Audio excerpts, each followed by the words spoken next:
Let your mind wander to the ancient Mediterranean coastline, where the sea glistens under the Egyptian sun, and the soft, rhythmic lap of waves caresses the stone harbors of Alexandria.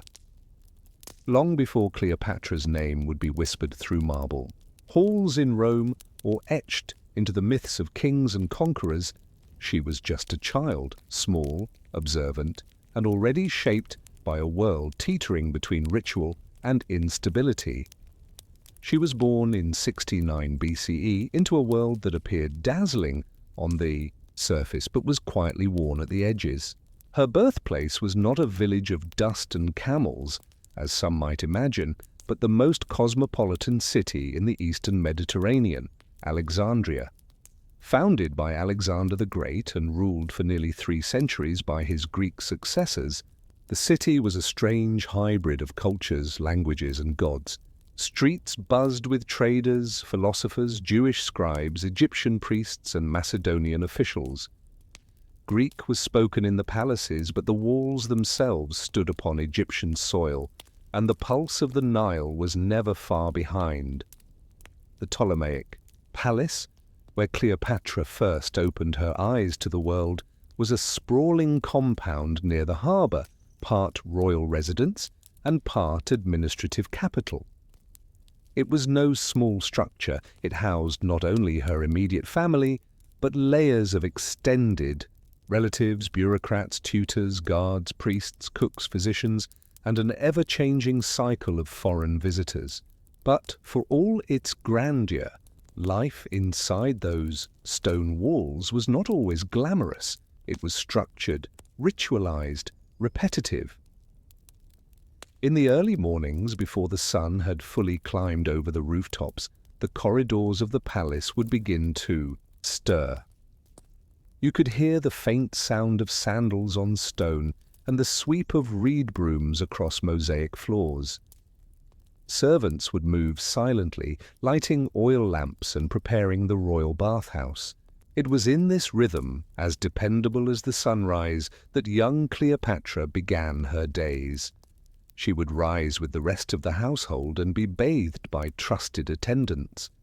The water was warmed over slow fires, infused with dried lotus petals, or occasionally rose hips meant to soothe the skin and the mind. Little was wasted in these rituals, not even scent. Every detail of the royal child's hygiene followed the teachings of physicians who merged Greek science with Egyptian medicine. Oils were applied after the bath, mixed with frankincense or myrrh, both sacred and medicinal. Hair was combed gently, then braided into the styles favored by Greek aristocracy, though sometimes she was permitted to wear Egyptian-style locks, perhaps a small sign of her growing curiosity about the native culture. Clothing came next. Lightweight, linen tunics, simple but clean, were wrapped and belted with precision. Gold or lapis amulets were sometimes tied around her neck, not because she asked for jewelry, but because they were believed to ward off evil spirits. Everything had a reason, a history, a ritual behind it. Even childhood here was governed by centuries of tradition. Cleopatra was the daughter of Ptolemy Dausi Auletes, a man both ridiculed and feared. Though called flute player by many, some say for his love of music, others as a subtle insult to his intellect, he was a king under constant pressure, particularly from Rome, whose loans and politics held sway over Egyptian affairs. Cleopatra likely did not understand all the tensions of her father's rule as a child, but she could sense things, the worried expressions of his advisors, the rushed closings of doors when important conversations began, the long stretches of silence at royal dinners. Children see more than we often admit. Education was not a choice for her. It was destiny. The Ptolemaic royal family had long insisted on highly educated heirs, especially those considered for rule. And unlike many other dynasties of the time, they believed in educating their daughters. Cleopatra's curriculum began early, first with language, then philosophy, history, mathematics, and even astronomy. Greek was, of course, her mother tongue, but she would go on to learn at least 9 languages, including Hebrew, Aramaic, Latin, and, most astonishingly for her time, Egyptian. The last was particularly rare. Her ancestors had ruled Egypt for generations, but had made little effort to speak the language of the land they governed. Cleopatra would be the first of her line, in over 250 years to do so. Her tutors were mostly Greek scholars, men who had studied in the libraries of Athens or under the shade of columns in Rhodes. They did not expect much from a girl, not at first. But Cleopatra listened carefully, asked questions, and remembered everything. She memorized long passages of Homer. She copied entire pages from Thucydides. And perhaps most impressively, she absorbed Egyptian tales and proverbs told to her by servants and nurses, stories that no formal tutor would ever teach. But that revealed more about the soul of Egypt than any scroll. While her lessons filled much of the day, her surroundings shaped her just as deeply. The palace was not always a place of laughter. Beneath the grand pillars and painted ceilings there were constant whispers. Family members plotted, scribes recorded grievances, visitors from Rome loitered too long in marble courtyards. Even Cleopatra's mother, whose identity remains uncertain in historical records, seemed to fade from view during those years, her presence overshadowed by the tangled politics of the royal household. And yet, despite the complexity around her, Cleopatra found order in repetition. Each week followed a familiar cadence: lessons in the morning, supervised play or temple visits in the afternoon, ceremonial meals in the evening. She would watch dancers perform in honor of Isis, attend dedications to Horus, and listen to priests chant hymns older than Greece itself. These weren't mere entertainments, they were lessons in symbolism, authority, and the art of ruling by presence. One of the most mundane yet critical parts of her day was time spent in the library of the palace, an extension of the larger, more famous Library of Alexandria. While the greater library was reserved for scholars and philosophers, a royal annex was maintained within the palace grounds for the education of the royal family. Here, Cleopatra learned not just from books, but from their curators, men who spent their entire lives copying scrolls and sorting documents, taught her the value of knowledge as infrastructure. Boring, perhaps. But these dusty scrolls on trade tariffs, agricultural yields, and temple inventories would teach Cleopatra how her kingdom actually worked. It was during this period that she began to see beyond the myth of royalty. She came to understand the importance of shipping contracts, the grain trade, and the fluctuating value of silver coins. She was shown the records of border disputes and the logistics of distributing papyrus exports. It was unglamorous work, but it was here, in the records room, that Cleopatra became a ruler in mind long before she ever wore a crown. Evenings in the palace were calmer. After dinner, which might include roasted goose, lentil stew, and figs soaked in honeyed wine, Cleopatra would retreat to her quarters. Here she could read, think, or simply watch the flicker of lamplight against the carved wooden panels. The silence of these moments became her favorite tutor. Without words, the quiet taught her reflection, patience, and the art of timing. She began to understand when to speak and when to remain silent, a skill that would serve her more than any sword or alliance ever could. By the time she reached the age of 10, she had already endured her first family power struggle. Her father's grip on the throne had begun to slip, and for a time he fled to Rome, leaving his daughters behind. Cleopatra remained in Alexandria, perhaps too young to be a threat, but certainly old enough to observe. Those months without him were quiet but heavy. The court moved slower. Decisions took longer. Faces seemed more cautious.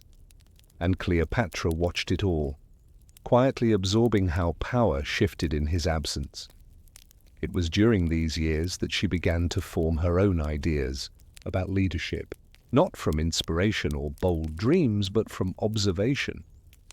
She saw how favors were exchanged behind curtains, how priests were courted with donations, and how merchants whispered secrets for tax relief. She realized that kings and queens didn't rule alone. They ruled through influence, through small concessions, through dull daily acts of compromise. And when her father returned with Roman support and reclaimed his throne, Cleopatra was different. She had seen weakness in power and power in weakness. She had felt the slow creep of doubt and the even slower return of order. And perhaps most importantly, she had begun to understand that the foundation of her future reign would not be charisma or destiny, but structure, language, detail, and patience. As she sat once more in the palace library, her fingers trailing across the spines of scrolls copied in 3 languages, Cleopatra may have asked herself something she dared not say aloud. What kind of queen would she become? Not in the eyes of legend, but in the slow, silent judgment of time itself. The palace in Alexandria, though draped in elegance and burdened with formality, was more than a royal residence. It was a school of unspoken lessons. For Cleopatra, the lessons continued, long after the tutors left and the scrolls were put away. Much of her real education came not from ink and parchment, but from observation. Watching the nervous glances exchanged across the dinner table, the hesitations of scribes delivering bad news, and the way nobles bowed not just with respect, but with calculation. Every gesture in the palace had purpose. Every silence had meaning.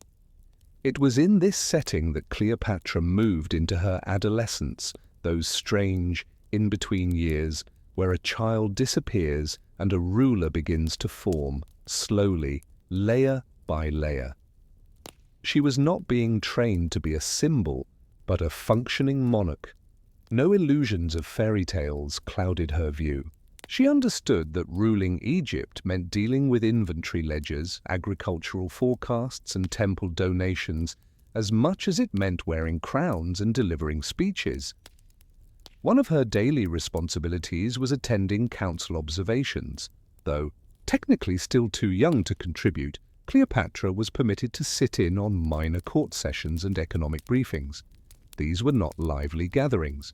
They involved long discussions about warehouse capacity, shipments of olive oil to Delos, and arguments over which villages owed taxes in grain versus silver.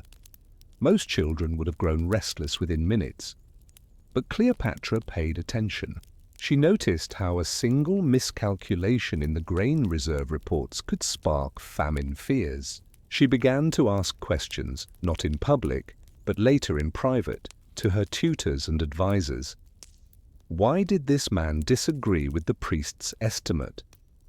Why was that shipment delayed at the Theban port? These weren't the questions of a curious child, they were the instincts of a future administrator.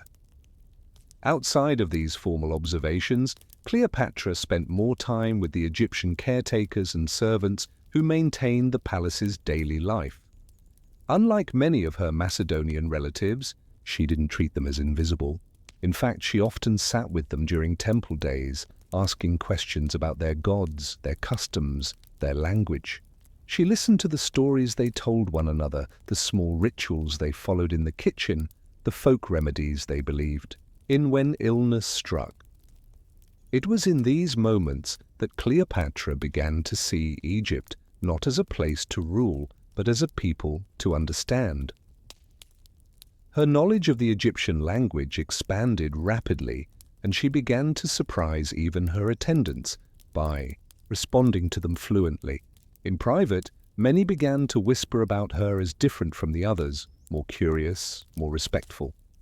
This distinction would later become a defining feature of her rule, but even then it quietly set her apart. Meanwhile, inside the political heart of the palace, her family was unraveling. Her father, Ptolemy V, had managed to return to power only by indebting Egypt further to Roman financiers.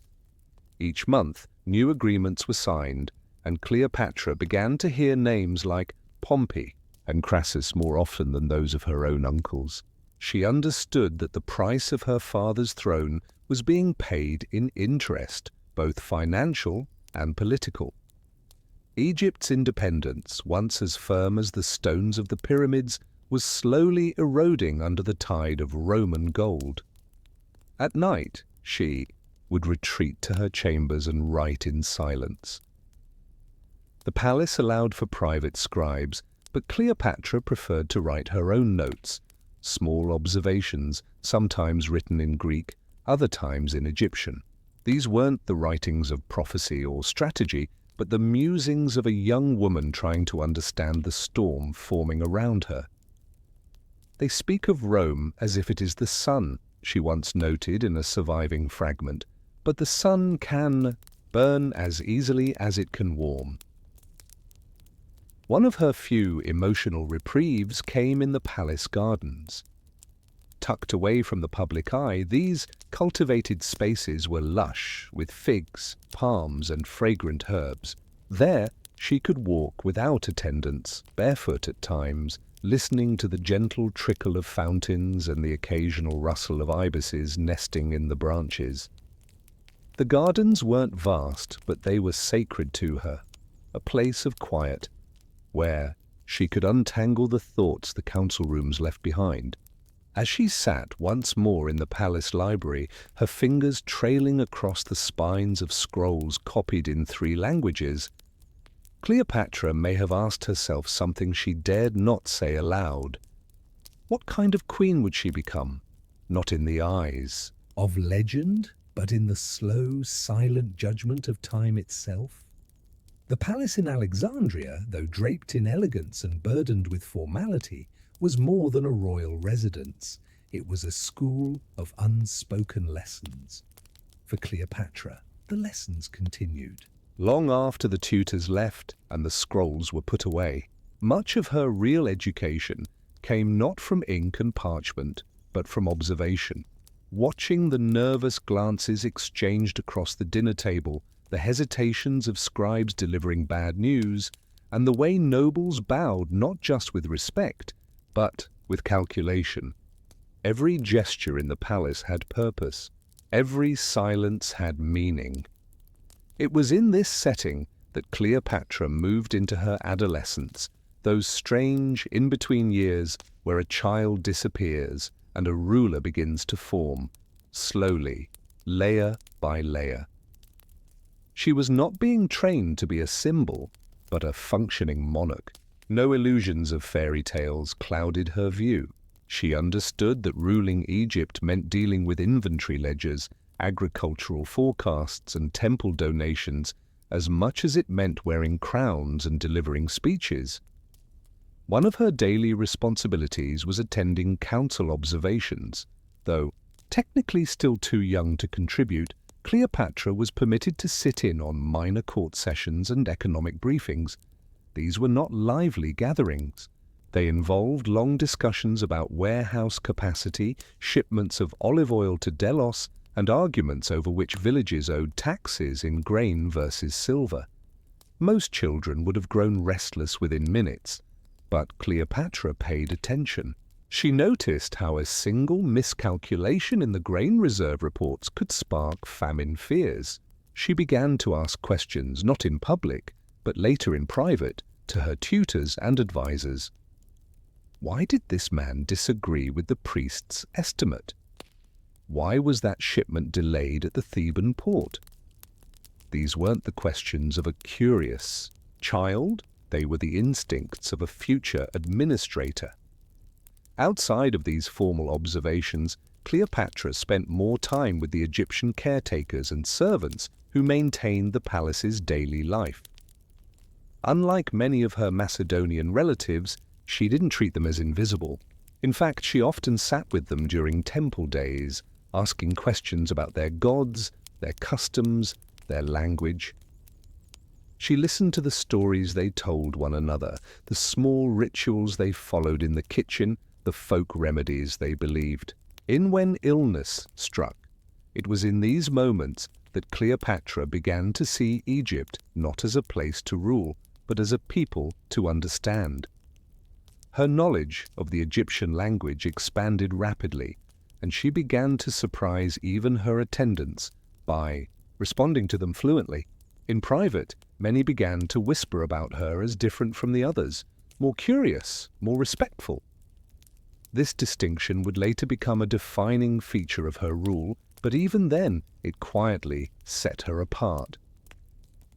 Meanwhile, inside the political heart of the palace, her family was unraveling. Her father, Ptolemy the Booty, had managed to return to power only by indebting Egypt further to Roman financiers. Each month, new agreements were signed, and Cleopatra began to hear names like Pompey and Crassus more often than those of her own uncles. She understood that the price of her father's throne was being paid in interest, both financial and political. Egypt's independence, once as firm as the stones of the pyramids, was slowly eroding under the tide of Roman gold. At night, she would retreat to her chambers and write in silence. The palace allowed for private scribes, but Cleopatra preferred to write her own notes, small observations, sometimes written in Greek, other times in Egyptian. These weren't the writings of prophecy or strategy, but the musings of a young woman trying to understand the storm forming around her. They speak of Rome as if it is the sun, she once noted in a surviving fragment, but the sun can burn as easily as it can warm. One of her few emotional reprieves came in the palace gardens.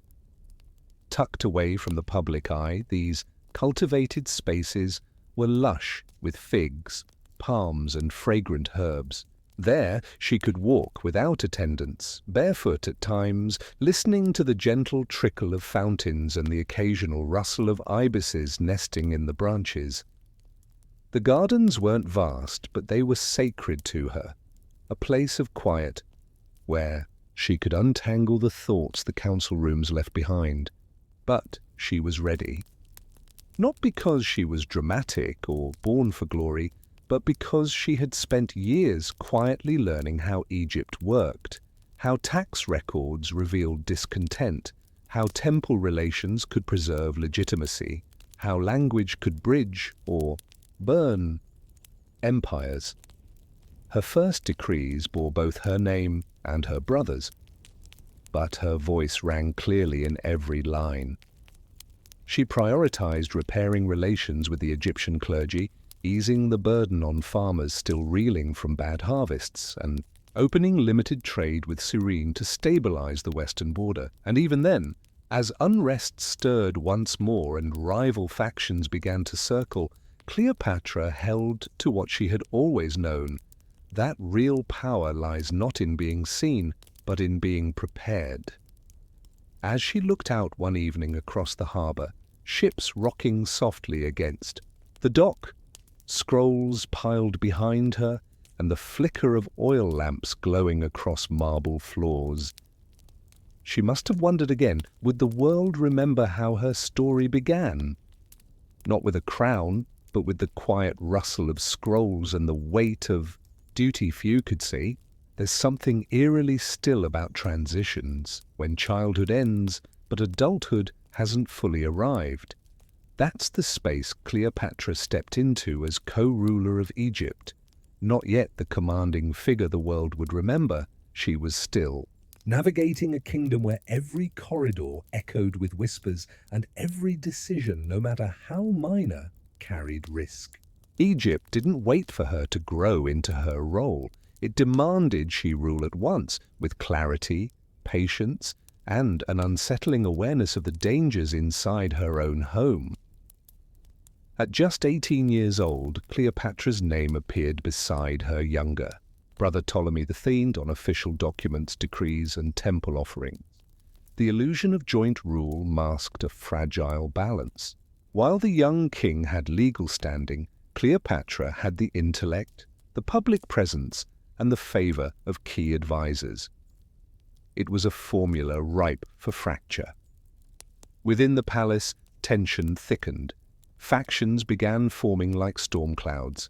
Some supported Cleopatra for her knowledge and ability to communicate with the Egyptian priesthood, while others believed Ptolemy should be the sole ruler. After all, he was male, and in a world that still valued men over merit, that fact alone held weight. What made Cleopatra dangerous wasn't ambition, it was her competence. She continued doing what she had learned so well, studying records, anticipating unrest, and using diplomacy with subtle brilliance. She strengthened relationships with temple authorities, reaffirming royal support for religious festivals and tax exemptions that her father had previously ignored. These acts weren't flashy, but they mattered because they restored trust. In a dynasty that had grown distant from its Egyptian roots, still, her success only intensified opposition.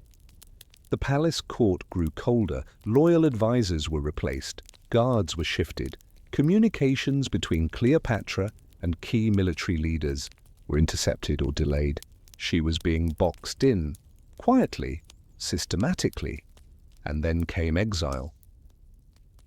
In 48 BCE, after a bitter political struggle orchestrated by Ptolemy's guardians, Cleopatra was stripped of her position and forced to flee Alexandria. She didn't escape, in disguise or under cover of night. No, her departure was as administrative as her rise, signed into law, sealed by decree, and enforced by a court that had long viewed her intellect with suspicion.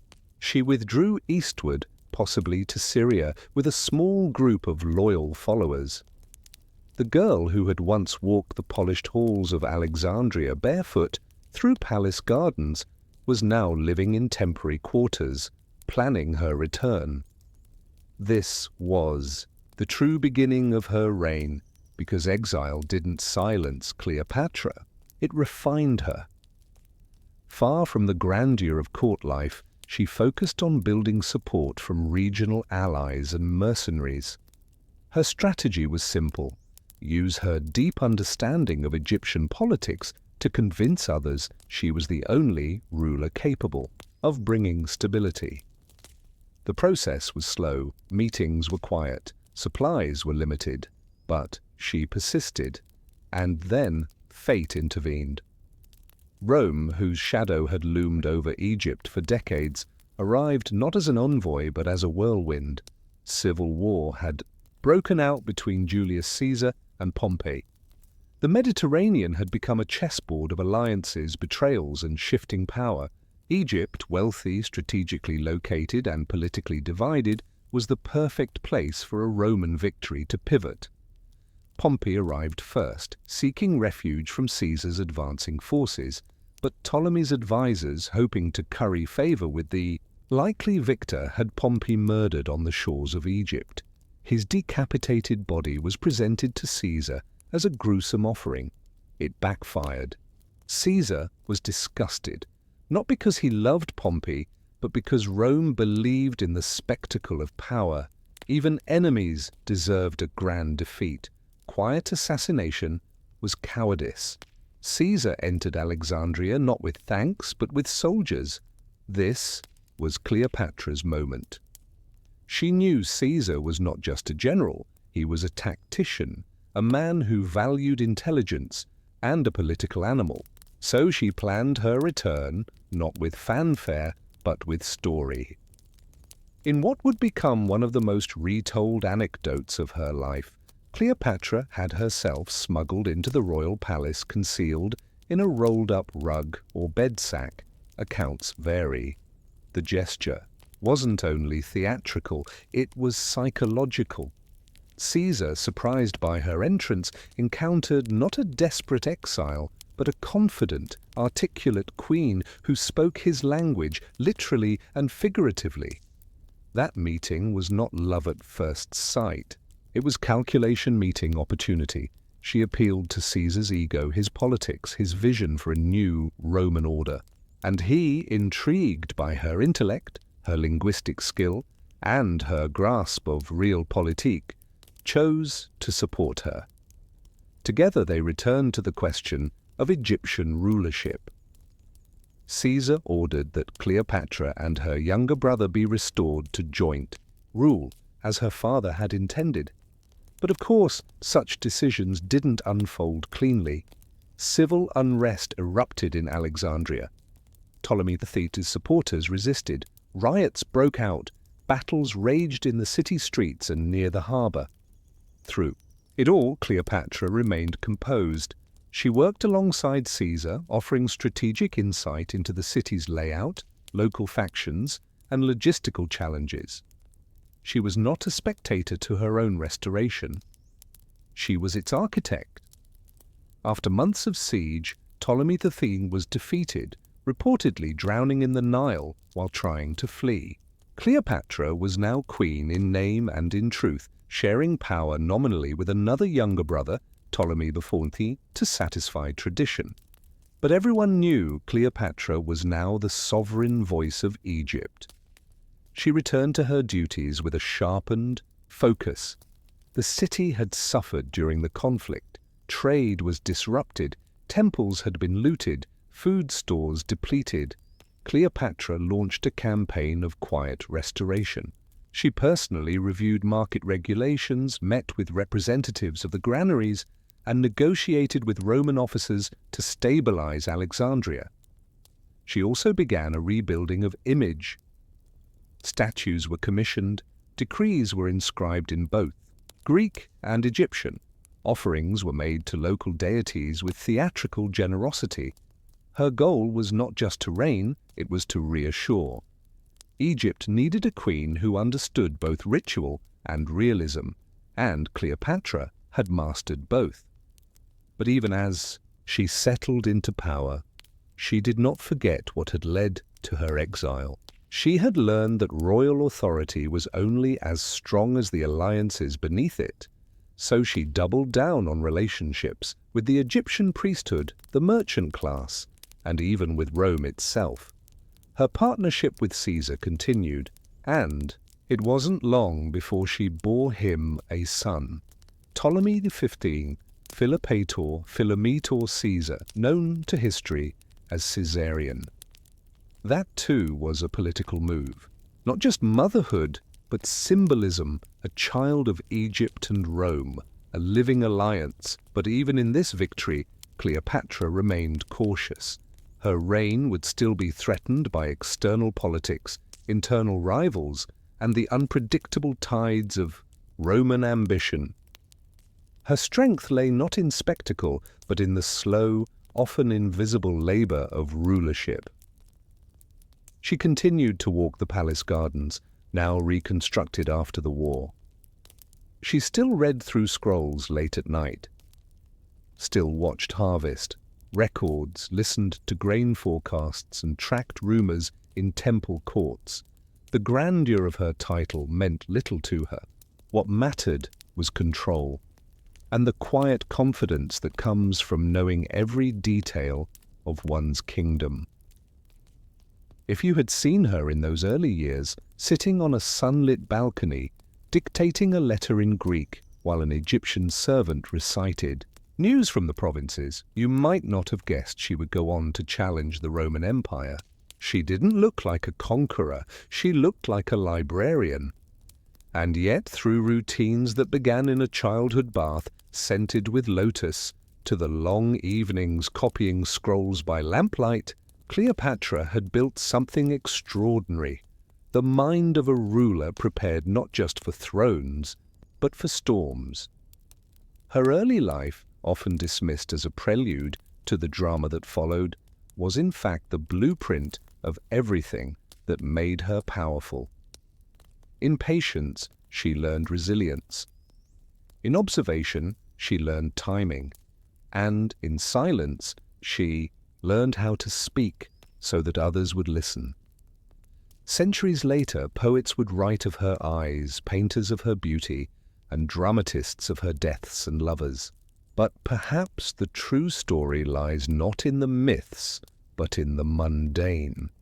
the careful scrollwork of a girl who read more than she spoke, who waited longer than she acted, and who ruled not by force, but by foresight.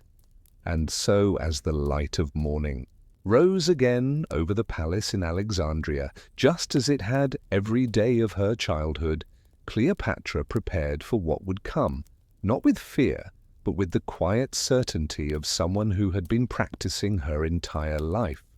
Beneath the arched ceilings of Alexandria's royal palace, behind heavy cedar doors and walls lined with polished limestone, was a room few outsiders ever entered. It smelled of ink, aging papyrus and oil lamps, a scent that many would have found unremarkable. But to Cleopatra, it was the most sacred scent in the world. This was the palace library, her sanctuary of scrolls, syllables, and silent power. Here, before she ever wore a crown, Cleopatra trained not with weapons, but with words. In a kingdom where gods were painted in gold and politics bled through every ritual, the real battleground lay in knowledge. And from a young age, Cleopatra understood something most of her contemporaries did not, that those who mastered the written word could rule without ever drawing a sword. She was still a child when she first stepped into that quiet room. She would have worn a light linen dress, her hair braided tightly against the heat, a small reed stylus in hand, and eyes already filled with curiosity. The room was dim, lit only by 2 oil lamps placed at either end of a long stone table.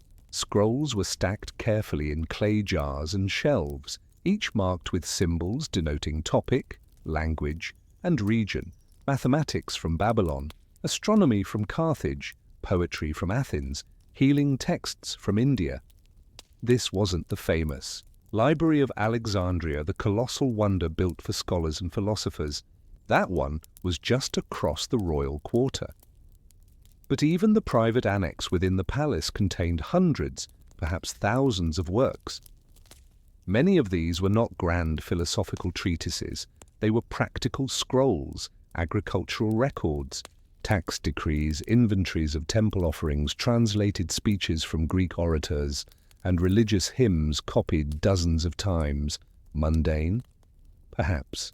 But in those texts, Cleopatra found the blueprint of how her kingdom truly worked. She began, like many educated children of noble Greek lineage, with Homer.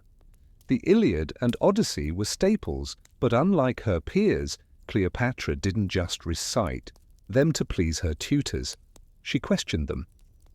"Why does Odysseus survive while others perish?"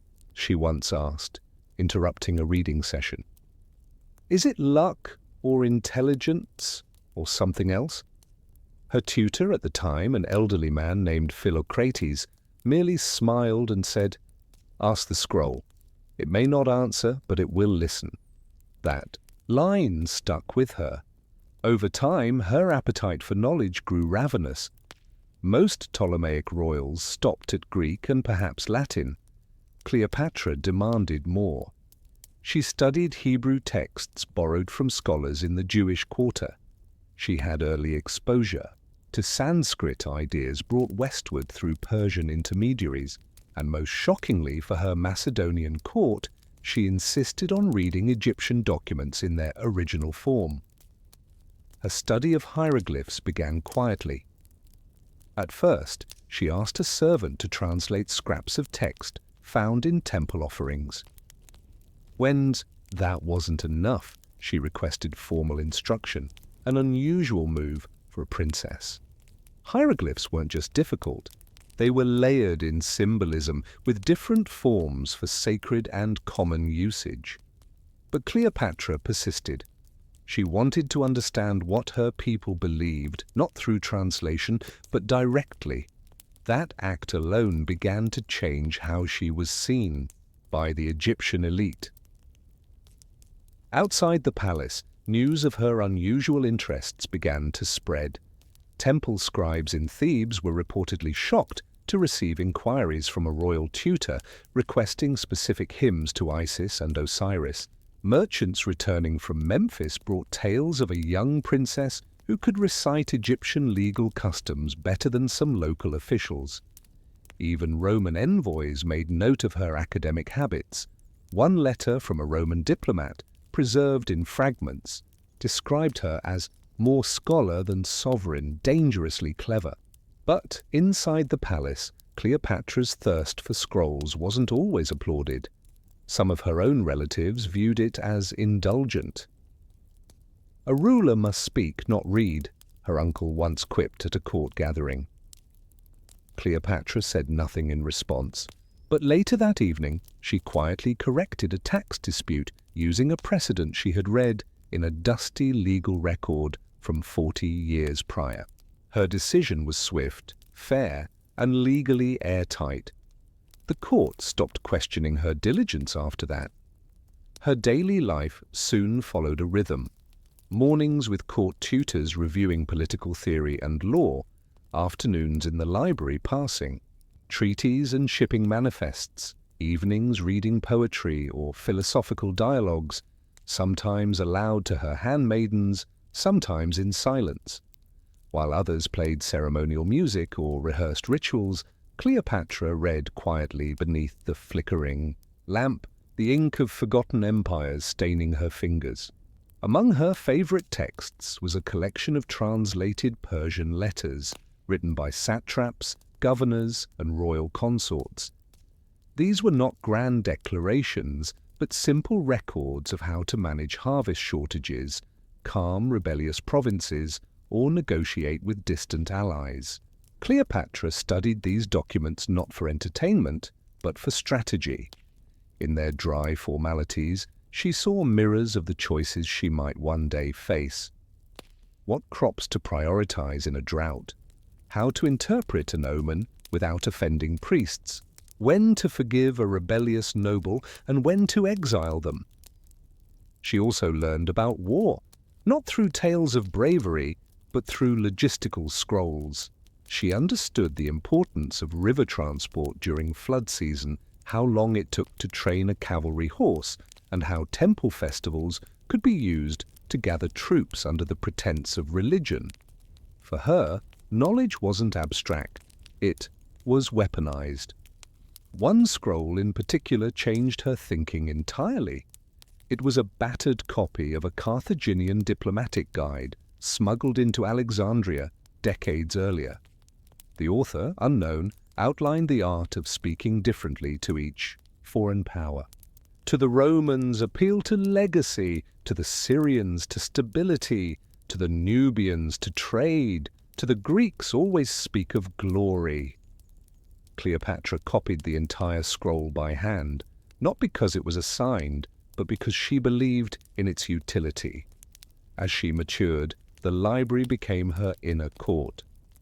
She hosted no lavish feasts, threw no parties in her youth. Instead, she welcomed scribes, poets, translators, and mathematicians. They discussed the role of chance in politics, whether the stars could predict rebellion, whether a nation's prosperity was tied to its laws or its rivers. These weren't debates for show, they were practice, for a future she could feel approaching. Her tutors changed over the years, some dismissed, some retired, others brought in from distant lands at her request. One came from Rhodes, known for its astronomical schools. He taught her to read the skies. She learned how eclipses affected morale, how tides changed travel, how planting and prayer were tied to the stars. While others feared omens, Cleopatra learned to read them with the detachment of a scientist. But even as she absorbed more, she began to notice what was missing. Women's voices in the scrolls were rare. Queens were often mentioned as wives, rarely as thinkers. There were fragments of female poets, physicians, even philosophers, but only fragments. Cleopatra began collecting these pieces, storing them in a special corner of the library annex. When asked why, she said simply, "Because someone should." One surviving inventory from the palace library includes a list with the Greek heading Women of Knowledge. Among its entries are Aglaoniki, lunar astronomer Taputi Belatekalim, perfumer and chemist of Mesopotamia Sappho, poet of Lesbos Cleopatra the alchemist, likely a namesake or symbolic title. This collection was her secret pride, not because she needed inspiration, but because she knew the future might. Outside, Alexandria continued to evolve. The docks bustled, the merchant quarter grew, the scent of olive oil and dust mingled in the streets. Political visitors arrived and departed. But within the scroll chamber, Cleopatra remained consistent. While others aged into frivolity or faded from palace life, she deepened her roots. Even her clothing shifted to reflect her devotion. As a teenager, she sometimes wore garments with embroidered script, a subtle signal. On one occasion, she entered a temple wearing a sash stitched with a phrase in hieroglyphs. A name endures when memory fades. It caused quite a stir. Some priests viewed it as prophecy, others as vanity. But Cleopatra simply smiled and said nothing. Her father, distant and often more concerned with Rome than with his own children, occasionally asked about her progress. When told she could now translate royal correspondence into 3 languages and recite temple law by heart, he nodded, but said little. Perhaps he did not know what to do with a daughter so prepared. Or perhaps he understood better than anyone the kind of storm she would inherit. By the time Cleopatra was 16, she had read more than most scholars of her day. She had debated with philosophers, corrected her tutors, advised quietly on matters of grain distribution and temple logistics. And yet, she never abandoned the scroll room. Even in her highest moments of youthful recognition, she returned to those ink-stained corners, as if tethered by something older than ambition. She once told a scribe, "Words stay when people don't." He later added, "She said it like a fact, not a sentiment." And so, while the world looked at Cleopatra and saw lineage, beauty, or politics, the real foundation of her future reign was built in shadows, with parchment and patience. Not in marble courts or on battlefields, but in the hush of pages turned by hands that understood knowledge was the only power no rival could steal. The scrolls would not crown her, but they would carry her. And even now, centuries later, one might ask, what else did she read those long, quiet nights when no one else was watching? It is easy to imagine Cleopatra as a woman of fire, charming, commanding, magnetic in every breath. That is the Cleopatra of the myths, but in reality, her greatest strength may have come not from presence, but from preparation. Not from her voice, but from the thousands of voices she had read before ever uttering her own on the throne. By her late teenage years, Cleopatra had already consumed more knowledge than most rulers managed in a lifetime. Her scroll collection, once modest, now numbered in the hundreds. She had scribes copying rare documents, merchants seeking out lost texts, and palace messengers traveling with lists of books to libraries across the eastern Mediterranean. It wasn't a hobby, it was strategy. For Cleopatra, reading was not about escaping her world, it was about decoding it. She had begun categorizing information in her own personal system, separate from the palace catalogue. She grouped texts by their practical use, treaties and trade, religious law and ritual, medicinal plants, drought years, and a more secret set, cases of succession. These were not idle topics. She was building a mental armory. For every future problem, economic downturns, failed harvests, internal revolt, she wanted an answer already sitting quietly in ink. One of her favorite volumes, reportedly borrowed. From a former ambassador to Rhodes was a manual on statecraft written anonymously. It detailed how leaders in various kingdoms across Asia Minor had balanced foreign influence with local loyalty. The author emphasized one theme over and over: the people will follow the ruler who understands their fears. Cleopatra reread that scroll yearly. She also continued her study of language. At this point, she could speak fluently in Greek, Egyptian, and Latin. But she added Aramaic, Hebrew, and possibly even Nubian dialects. She wasn't simply interested in speaking to people, she wanted to understand how they thought, what metaphors they used, what jokes they made, what words they chose for hope and for betrayal.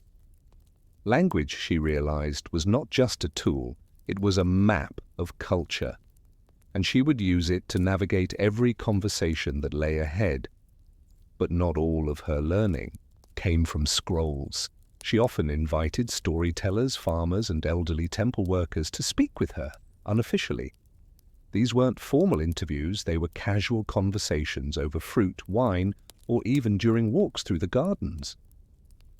"Tell me about your mother's harvest?" she once asked an old woman from the Delta. "What did the priests say when the water ran low?"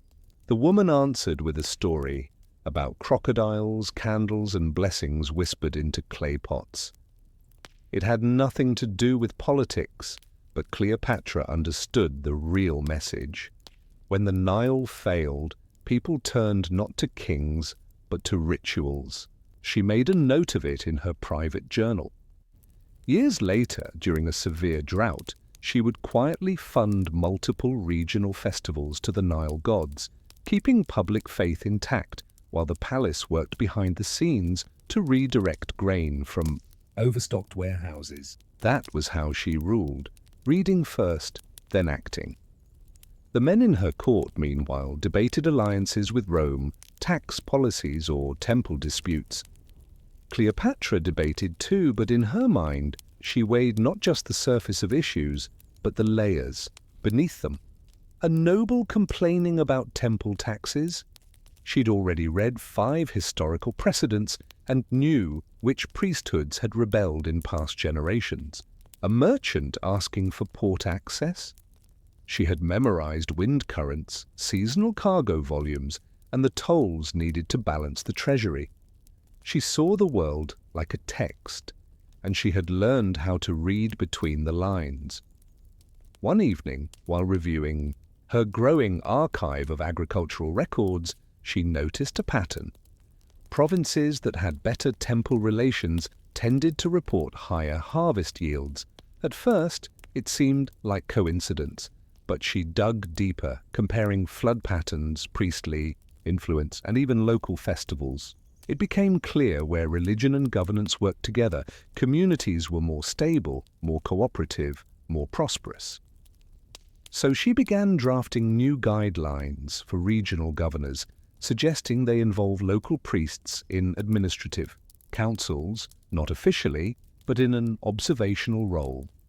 The language was delicate, respectful, and rooted in precedent, but the impact was real. It quietly strengthened the government's bond with the people without appearing as weakness. Scrolls in her hands became soft weapons, but not everyone saw this side of her. To the public, Cleopatra was still a rising figure, graceful, intelligent, proper. To the court, she was becoming more assertive.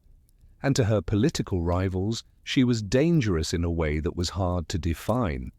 She didn't shout, she didn't threaten, she simply knew things they didn't. She even began composing some of her own writing, short essays on justice, letters to temple leaders, and poetic reflections on royal duty.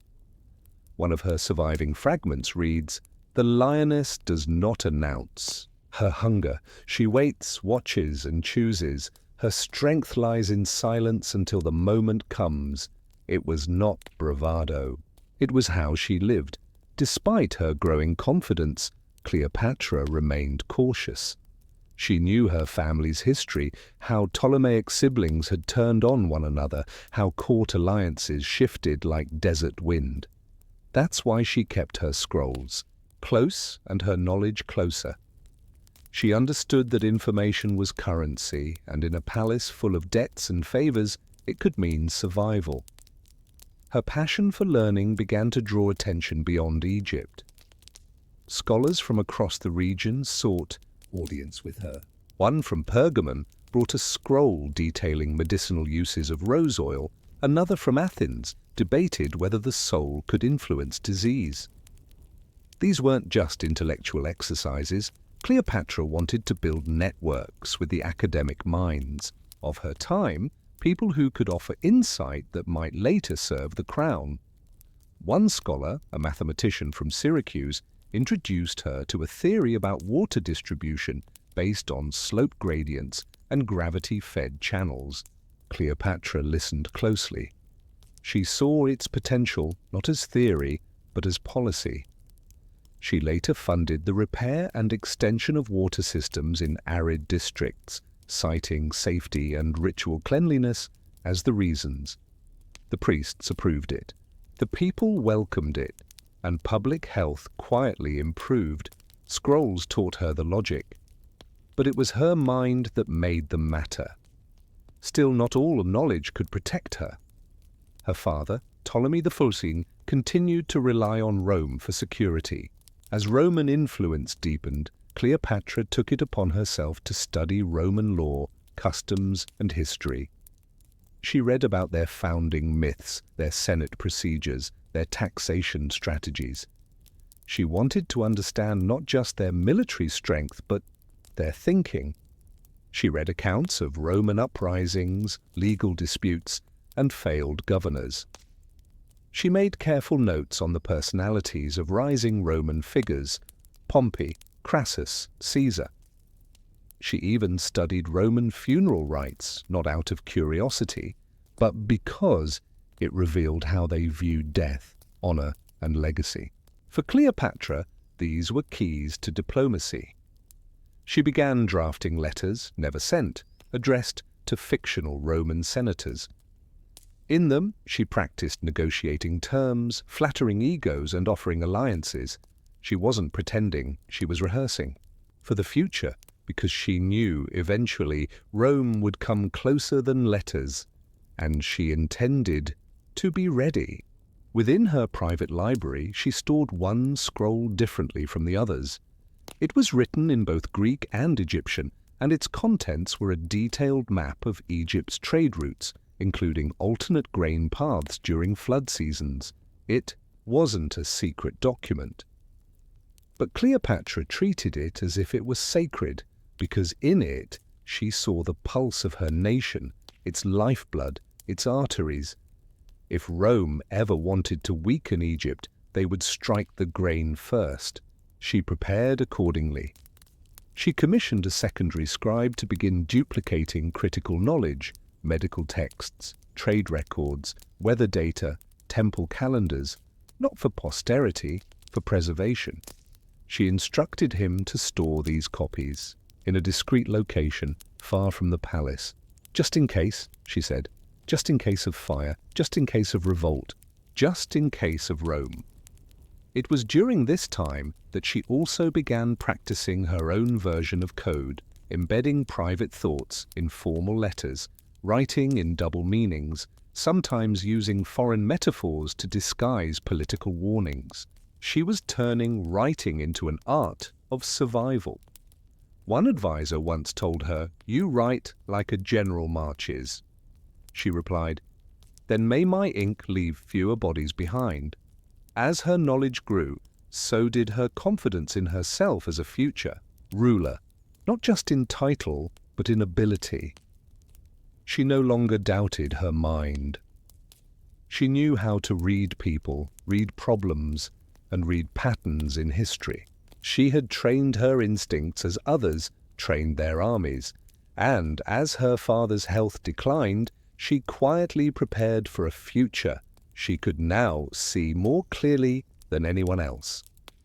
She didn't hope for power, she read her way to it, And perhaps, as she sat one late evening in the dim light of her scroll chamber, the Nile winds whispering through narrow windows, she asked herself, how many queens had ruled through silence? And how many had made the silence speak louder than 1,000 swords? The final days of Ptolemy XII's rule arrived not with thunder or revolt, but with the steady unravelling of a man who had long been ruled more by Rome than by reason. Cleopatra, now grown into a poised, highly educated woman, had already seen what that kind of dependence could do to a kingdom. She had read the warning signs in grain reports, temple complaints, and debt scrolls. She had learned the rhythm of a crumbling dynasty not through drama but through details. And she was ready. When her father died in 51 BCE, Cleopatra stepped into the role of co-ruler with her young brother, Ptolemy XIII. The decision made by her father and written into his will was politically careful, meant to honor tradition and appease both Macedonian and Egyptian expectations. But in reality, it created a vacuum. Power was shared, but unevenly. Cleopatra had the experience, the education, and the loyalty of key advisors. Her brother had his age, his handlers, and court factions that despised her growing influence. As tensions mounted, Cleopatra returned to what she knew best, the scrolls. She didn't prepare for this new phase of leadership with banquets or speeches. She retreated into the royal library. There she revisited records of previous co-regencies, especially those that had ended in civil war. She studied how shared thrones unraveled. She noted how alliances frayed, how misunderstandings escalated, and how minor missteps turned into national crises. More importantly, she studied how some rulers had managed to survive them. She spent evenings reading political correspondence from generations past, letters between rulers, priests, generals, and even traders. She wasn't searching for inspiration. She was building a pattern, a mental mosaic of how power shifted when blood and loyalty mixed. It wasn't long before she began writing her own documents. She issued decrees in both Greek and Egyptian, carefully ensuring that her words resonated with each audience. In Egyptian, she emphasized tradition, favor from the gods, and her role as daughter of Isis. In Greek, she leaned into logic, trade, stability, and lineage. Each scroll was tailored, each signature deliberate, even her handwriting was studied, sharp, precise, and unwavering. A scholar from the later Roman period would one day describe her script as like a path cut by wind, through tall grass, gentle at first glance, but only because it bends with strength. Cleopatra also created a small council of record keepers. Their task was simple: monitor the mood of the country, not through speeches or military reports, but through records, temple offerings, tax payments, merchant traffic, and even public festival attendance. When numbers dropped in one province, she sent food or tax relief. When temple offerings declined, she paid personal visits to priests or sent rare gifts. Every action she took was backed by a document, every decision recorded in duplicate. She had learned, over years spent in ink-stained rooms, that control was not power alone, it was power documented. But her brother's court, driven by jealous advisers, saw her growing authority as a threat. They began erasing her name from some documents, altering temple lists to favor Ptolemy VIII, and redirecting merchant licenses. Cleopatra, always reading, noticed immediately. In a grain export chart from the Fayum region, her seal was replaced with a new one. In temple accounts from Edfu, her offerings were listed in lower rank than her brother's. It was quiet sabotage. So she responded quietly, in turn. She reissued her own copies of the same decrees, this time sent directly to the local officials with personal notes. She reminded them of past favors, of shared history, and, more importantly, of what their records would look like if they ignored a legitimate queen.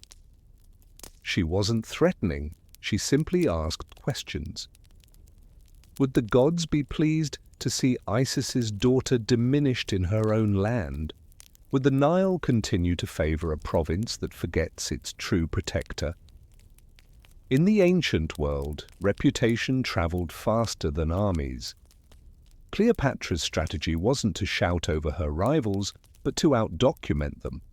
When conflict reached the palace gates and her official position was challenged in court, she walked in with scrolls bearing over 100 signatures from temple leaders, magistrates, and merchant guilds, every name sealed, every claim dated. Still, it was not enough. Her opponents gained the upper hand, and in the second year of her reign, Cleopatra was forced into exile. She left Alexandria, taking with her a small entourage and a collection of vital scrolls, those she believed would be most needed if she ever returned. Included were maps of grain routes, lists of loyal governors, and personal letters from temple priests pledging spiritual allegiance. And then came Caesar. When Julius Caesar arrived in Alexandria in pursuit of Pompey, Cleopatra saw opportunity. But she didn't charge in with royal banners or dramatic declarations. She sent Caesar a letter, not a plea, but a message written in his language, both literally and politically. She cited her lineage, her co-regency, and the Roman support her father had once received. She referenced specific Roman laws about foreign client kingdoms, even quoting Roman historians and senators.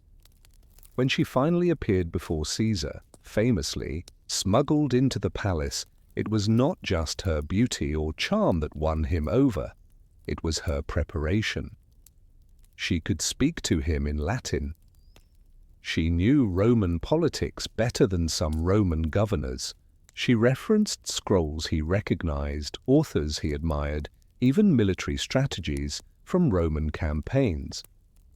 She met him not as a subject, but as an equal.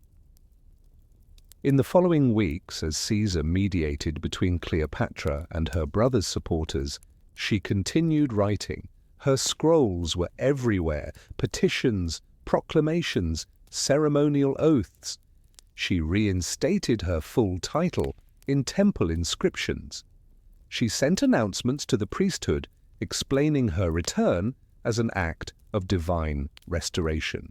She even commissioned a public reading of a royal decree written entirely in Egyptian, a rare act, and a powerful one. When war broke out in Alexandria between her supporters and her brothers, Cleopatra did not command from the front lines. She didn't need to. She controlled the documents, the temples, the merchants, the grain. Her scrolls had already prepared Egypt for this moment. And when Ptolemy III drowned in the Nile during the final battle, there was no fanfare, only silence. Cleopatra took the throne again, this time undisputed. Her next acts as queen were exactly what one would expect from someone shaped by a lifetime of reading and writing. She reorganized temple donations to align with local festivals. She streamlined tax collection through standardized scroll formats. She introduced policies encouraging the copying of sacred texts to preserve knowledge. She even proposed expanding the palace library with newly sourced translations from Persia, India, and Rome. Her reign was not loud, it was literate. Later, Roman historians would try to define Cleopatra through her lovers, but Egyptian temple scrolls, preserved in sand and silence, tell another story. A queen who spoke many languages, read more than any ruler in her family, and governed through precision rather than pride. One scroll, found in a crumbling chest centuries later, was written in both Greek and Egyptian. It bore her seal and a short, handwritten note. Ink may fade, but records remain. What is remembered is what is written. And perhaps That was her greatest legacy, not in gold or conquest, not in marble statues or battlefield victories, but in the knowledge that long after her name was carved off temple walls, her thoughts would survive in scrolls, in symbols, in the quiet language of rulers who ruled not by fear, but by understanding. The throne of Egypt was rarely a seat of peace. Beneath its gold leaf and carved lion heads, it bore the weight of centuries of ambition, betrayal, and delicate arrangements that barely held. For Cleopatra, stepping into royal power meant more than managing a kingdom.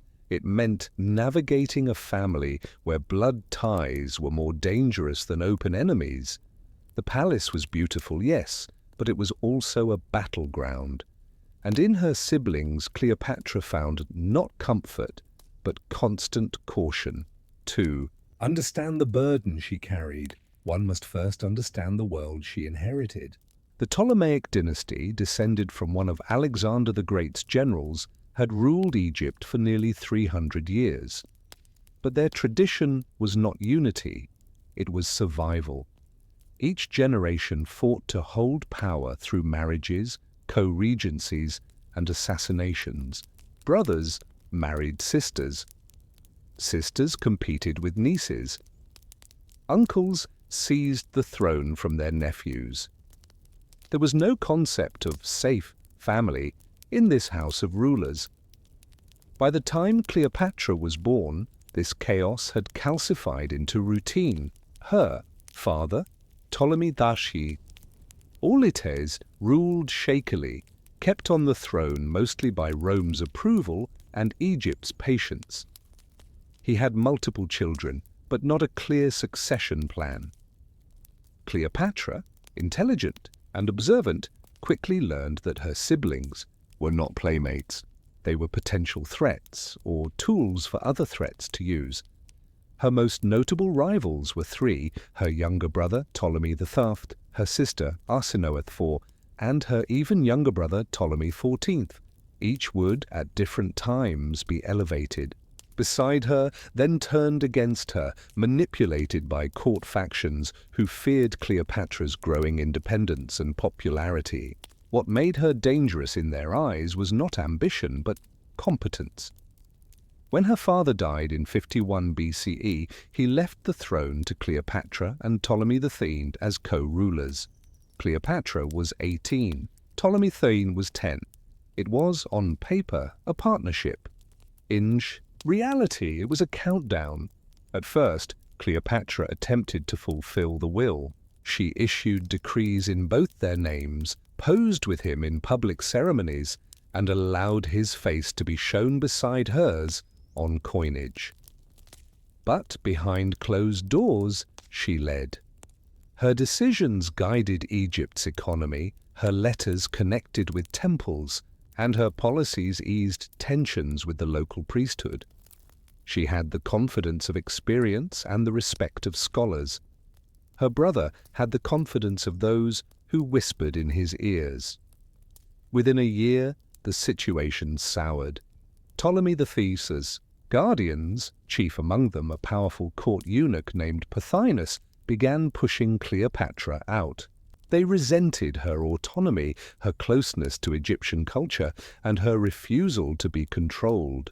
Slowly, they removed her name from decrees, restricted her movement, denied her presence in key council meetings. It was a silent coup carried out, with ink and protocol. Cleopatra, trained to observe and adapt, saw it coming. She did not lash out. Instead, she worked to maintain contact with Egypt's provincial leaders. She strengthened her ties to temples by sending offerings and decrees written in Egyptian, something no ruler of her dynasty had done for centuries. She made herself indispensable to the people, even as the palace worked to erase her. But eventually, her presence became intolerable to her brother's faction. In 49 BCE, she was pushed into exile, driven out of Alexandria, forced to retreat to the eastern deserts with a small but loyal following. She did not run in shame. She left with scrolls, ledgers, and carefully composed letters to allies. She would return, but she would do so through strategy, not spite. While Cleopatra regrouped, the court turned inward. Ptolemy the Thief, barely a teenager, was now under the full control of his advisors. Public unrest grew as taxes rose, religious festivals were disrupted, and grain distribution faltered. Egypt's delicate balance between native custom and Greek rule began to fracture. The palace, once a symbol of unity, became a theatre of competition. And then came her sister, Arsinoe. Arsinoe IV was younger than Cleopatra, but no less ambitious. While Cleopatra had built her influence through study and diplomacy, Arsinoe was shaped by bitterness. Left behind during Cleopatra's exile, she became the new figurehead for those who opposed her sister's return. It wasn't long before Arsinoe positioned herself as a claimant to the throne, first in whispers, then in public. The rivalry between the two sisters was not one of personality. It was of survival. There was no room for multiple queens, and everyone in the palace knew it. Meanwhile, Cleopatra's opportunity arrived from the west. Julius Caesar had landed in Alexandria in pursuit of Pompey.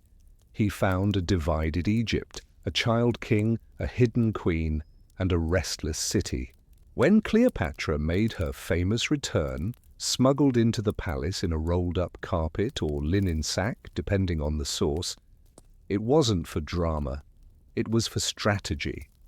She needed to reach Caesar before her enemies did, and she succeeded. Cleopatra's intelligence, fluency in Latin, and deep understanding of Roman politics impressed Caesar.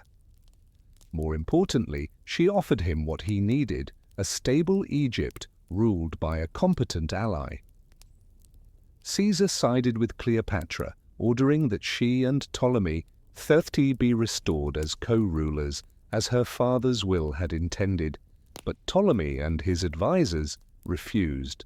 Alexandria descended into civil war. During the siege that followed, Cleopatra's position became precarious. Her brother's army controlled large portions of the city.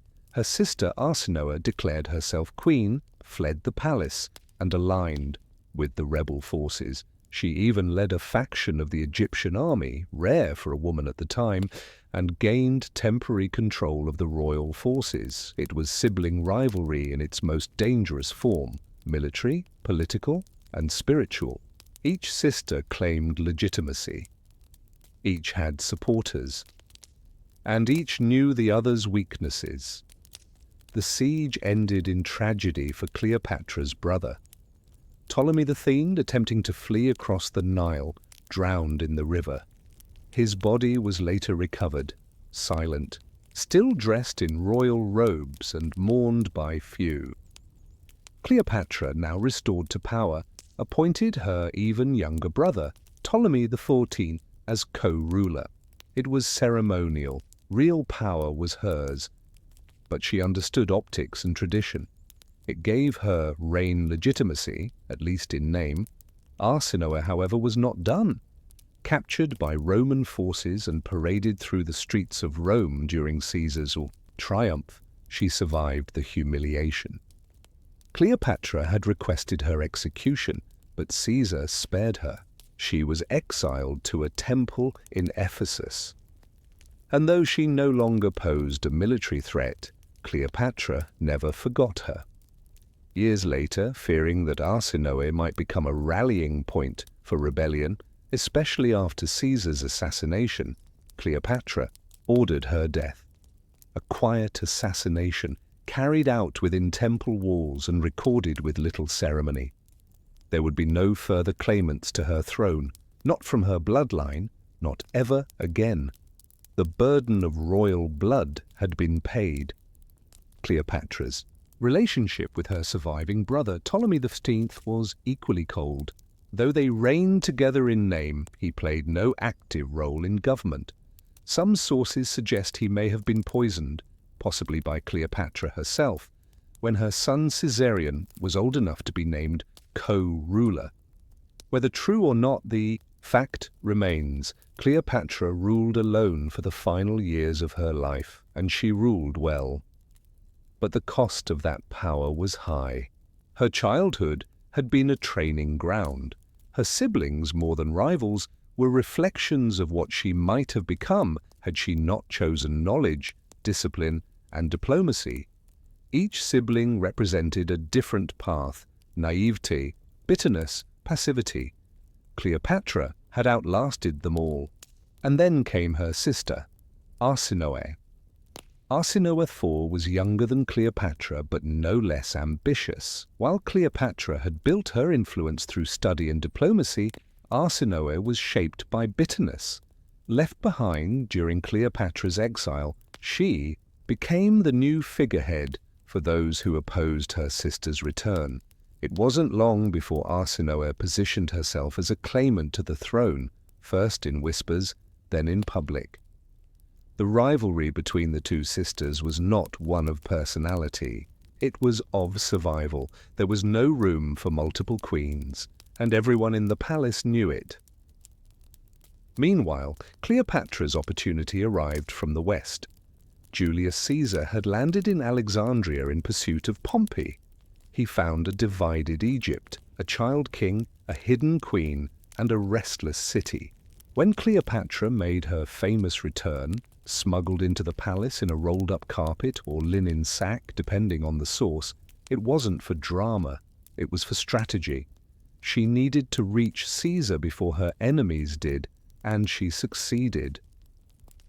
Cleopatra's intelligence, fluency in Latin, and deep understanding of Roman politics impressed Caesar. More importantly, she offered him what he needed: a stable Egypt ruled by a competent ally. Caesar sided with Cleopatra, ordering that she and Ptolemy XIII be restored as co-rulers as her father's will had intended. But Ptolemy and his advisors refused. Alexandria descended into civil war. During the siege that followed, Cleopatra's position became precarious. Her brother's army controlled large portions of the city. Her sister Arsinoe declared herself queen, fled the palace, and aligned with the rebel forces. She even led a faction of the Egyptian army, rare for a woman at the time, and gained temporary control of the royal forces. It was sibling rivalry in its most dangerous form: military, political, and spiritual. Each sister claimed legitimacy. Each had supporters, and each knew the other's weaknesses. The siege ended in tragedy for Cleopatra's brother. Ptolemy VIII, attempting to flee across the Nile, drowned in the river. His body was later recovered, silent, still dressed in royal robes and mourned by few. Cleopatra, now restored to power, appointed her even younger brother, Ptolemy XIV, as co-ruler. It was ceremonial. Real power was hers. But she understood optics and tradition. It gave her reign legitimacy, at least in name. Arsinoe, however, was not done. Captured by Roman forces and paraded through the streets of Rome during Caesar's triumph, she survived the humiliation. Cleopatra had requested her execution, but Caesar spared her. She was exiled to a temple in Ephesus. And though she no longer posed a military threat, Cleopatra never forgot her.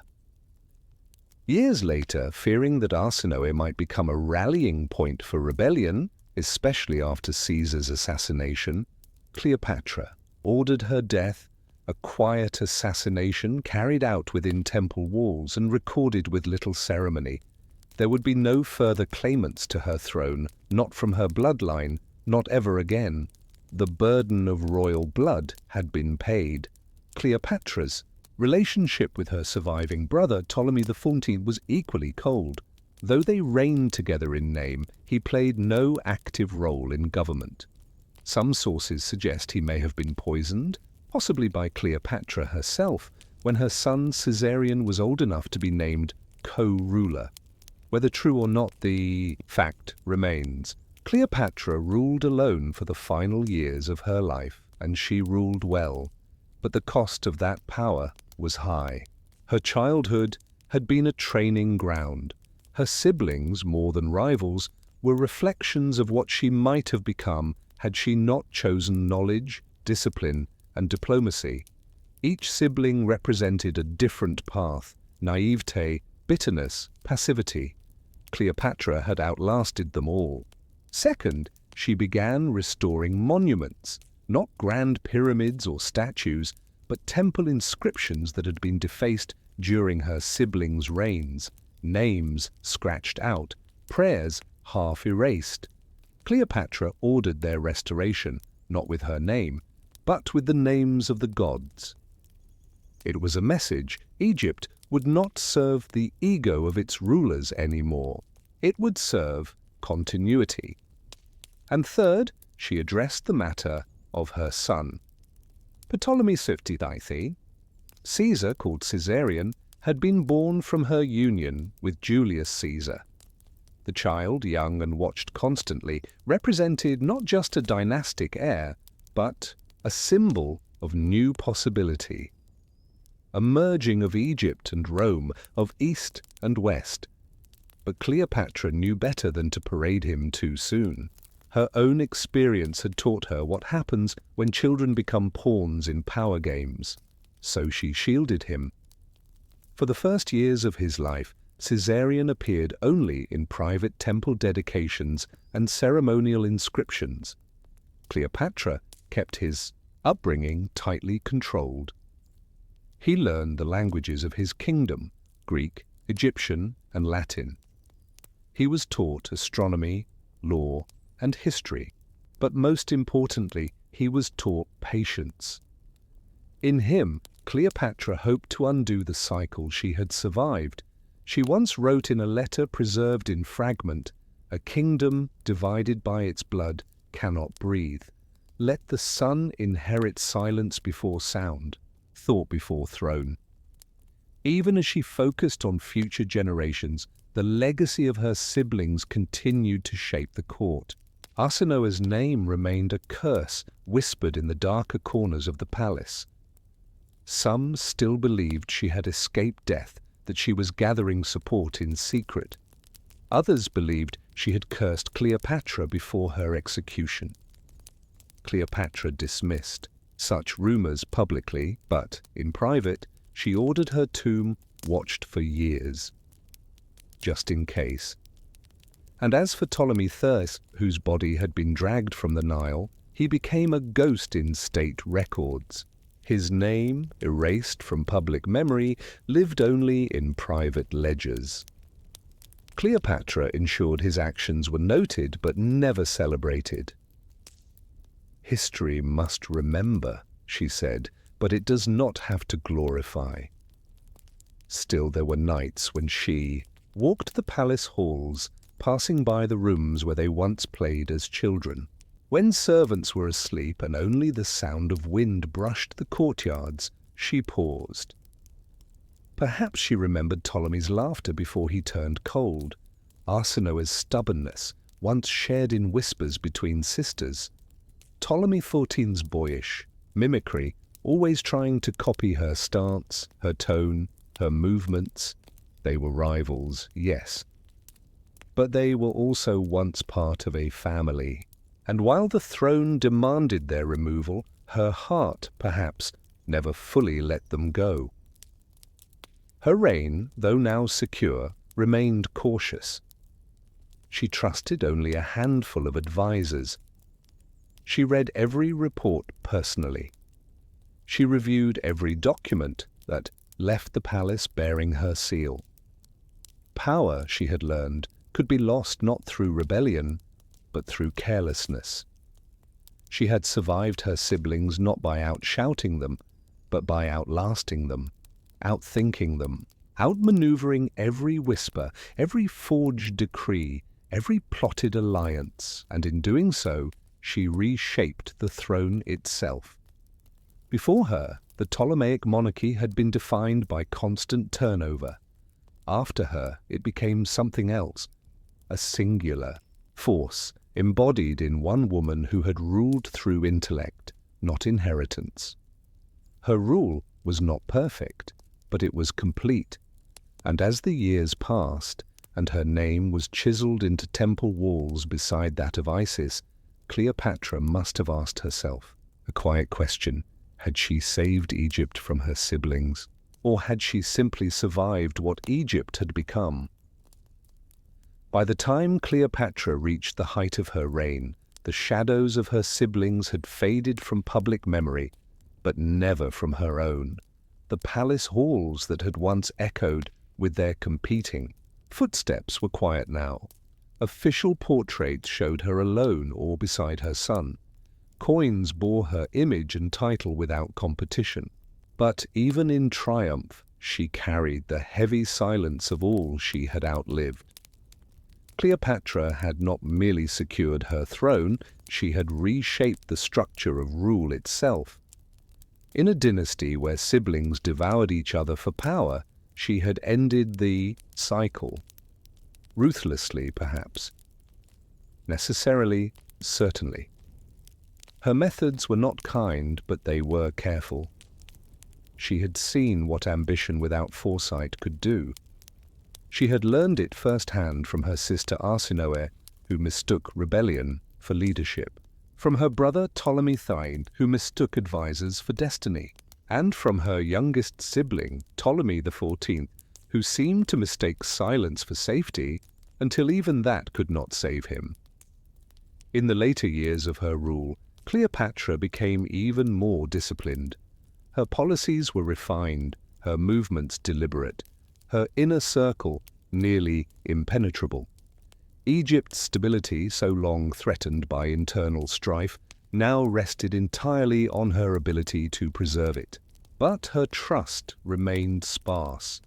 She had no siblings to share the burden, no peers from her childhood still alive or allied. She stood atop the dynasty like the last torch still burning. But even that flame flickered in the presence of Rome. The wider world was changing. Julius Caesar had been assassinated, and with his death, Cleopatra's carefully balanced connection to Roman politics began to tremble. Caesarion, their son, had been declared co-ruler by name, but he was still a boy. His father's legacy had become a liability. In the Senate chambers of Rome, his very existence was a threat to the ambitions of Caesar's rivals, especially Octavian, who would soon be known to the world as Augustus. In Egypt, Cleopatra continued to govern with sharp precision. She restructured taxes to lessen pressure on rural farmers, commissioned temples to maintain spiritual unity, and invested in infrastructure that tied Upper and Lower Egypt more closely together. She did not rule from luxury, but from necessity. She knew that her strength came not from armies or jewels, but from order. And yet, the memory of her family lingered. When Caesarion began to grow older, she personally oversaw his education. She taught him languages, history, and above all, discipline. He was not raised as a pampered prince. He was raised as a survivor. Every tutor was vetted. Every lesson had meaning. Cleopatra wanted no repeats of her own childhood, where competition for attention became a competition for power. She taught him not just how to speak to priests, but how to listen. Not just how to make proclamations, but how to read between lines. In one surviving document she wrote, "A ruler who forgets his past builds a palace with no doors. The wind will find its way in." And she spoke from experience. Though the story of Cleopatra is often reduced to her later years, her alliance with Mark Antony, her final war, her tragic death, this chapter of her life reveals something deeper. Before the world saw her as a romantic figure or a military opponent, she was already the architect of one of history's most unlikely royal survivals. She had navigated one of the most volatile families ever to sit on a throne, and she had emerged not only intact, but sovereign. What became of her siblings was no mystery. Ptolemy III's death in the Nile had been recorded by Roman historians, used as a symbol of young arrogance destroyed by fate. Arsinoe's execution in the temple at Ephesus, ordered years later under Cleopatra's influence, had been quietly carried out, her name erased, her voice silenced. Ptolemy XIV, whose co-reign was more title than truth, had disappeared from records after a suspicious illness. Whether poison or misfortune, only Cleopatra knew. And she never spoke of it. Even in triumph, she did not celebrate their downfall. She did not build monuments to her victory. She did not insult their memory. She simply moved on, cold, quiet, and calculated. Her story, preserved in fragments by biased Roman pens, often fails to mention the burden of carrying an entire dynasty on her back, not through shared rule, not through alliance, but through elimination. She had made herself the final piece of her family's puzzle, and she bore that finality with both pride and sorrow. When Mark Antony later entered her life, it was not just a union of strategy. It was the first time in years she had stood beside someone who was not a ghost from her past. He was not a sibling, not a rival, not a relic of her father's rule. He was new, and for Cleopatra, that may have been its own kind of power. Yet even then she did not forget the lessons of family. She was cautious in how she presented Antony to Egypt. She ensured that temple blessings remained focused on Egyptian gods, not Roman ideals. She balanced her image as mother, goddess, and queen with the same care she had shown since her earliest battles for power. And through it all, she made sure that Caesarion remained positioned to inherit not just a kingdom, but a narrative, a future. In the end, of course, Rome would win. The battles at Actium, the fall of Antony, the arrival of Octavian, they would all come.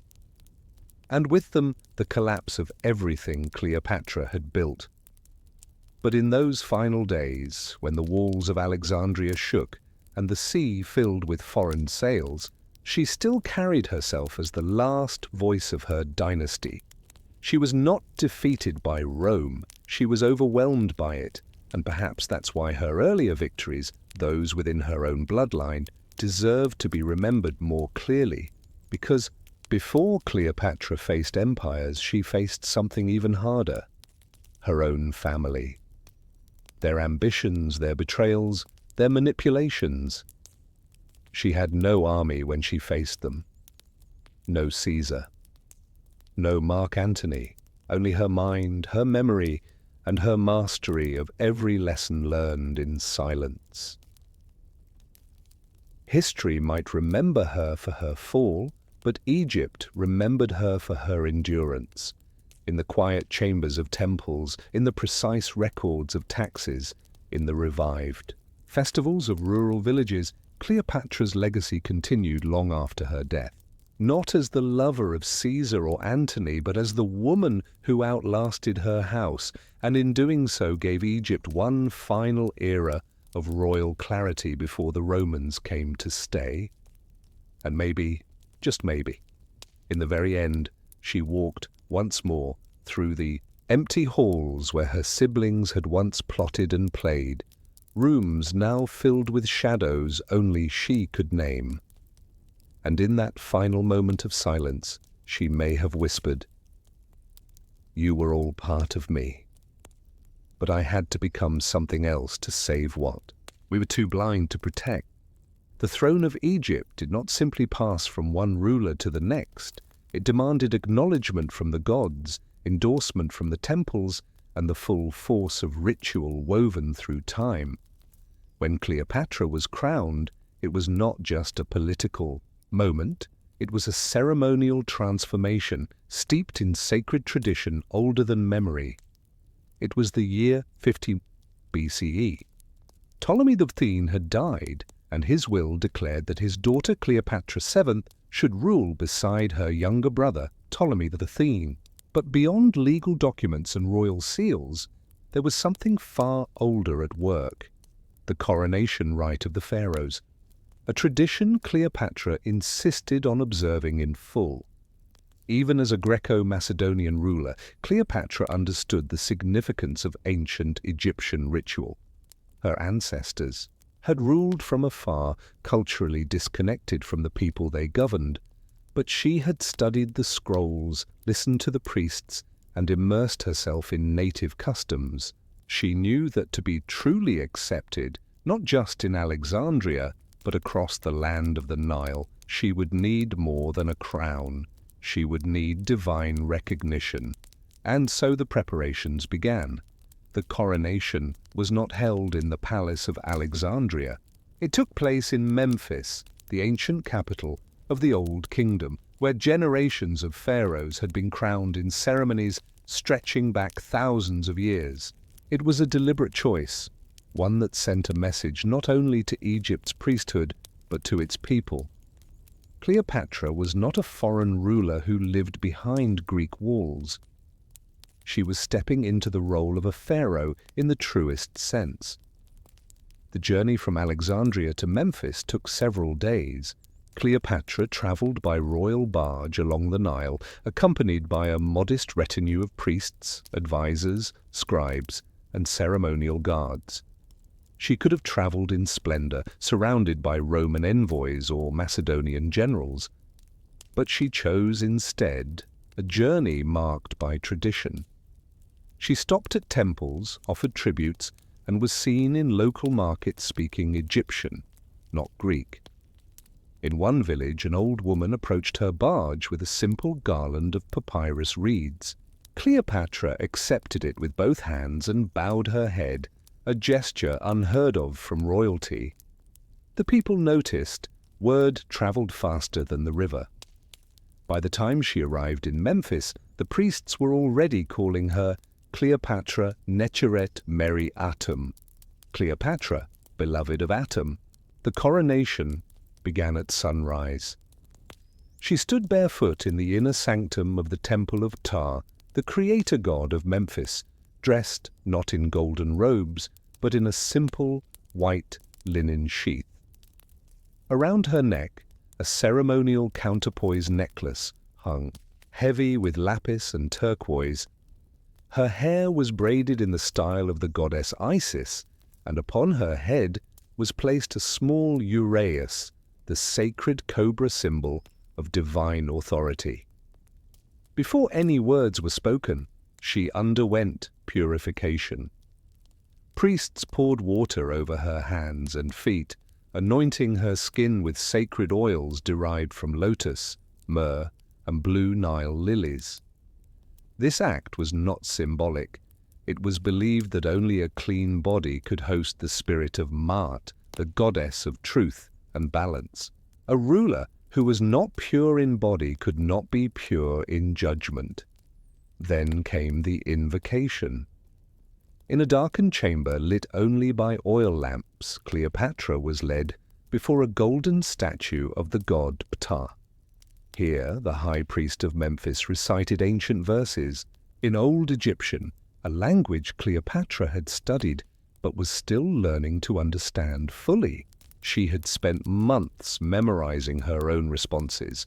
Each phrase had to be pronounced with exact tone and rhythm. A single error could be interpreted as weakness or worse, divine rejection. When the time came, she spoke clearly. Her voice echoed through the stone halls. I am she who brings life to the two lands. I offer breath to the people and balance to the Nile. I am chosen not by blood alone, but by the heart that knows Ma'at. The final word, Ma'at, hung in the air like a bell that refused to stop ringing. It meant truth, harmony, order, and justice. It was more than a value. It was a divine force, the very foundation of Egypt's cosmic and civic life. To claim alignment with Ma'at was to promise that her reign would reflect it. Once the rites were complete, Cleopatra was led to the outer court, where the people waited. Drummers began a slow rhythm.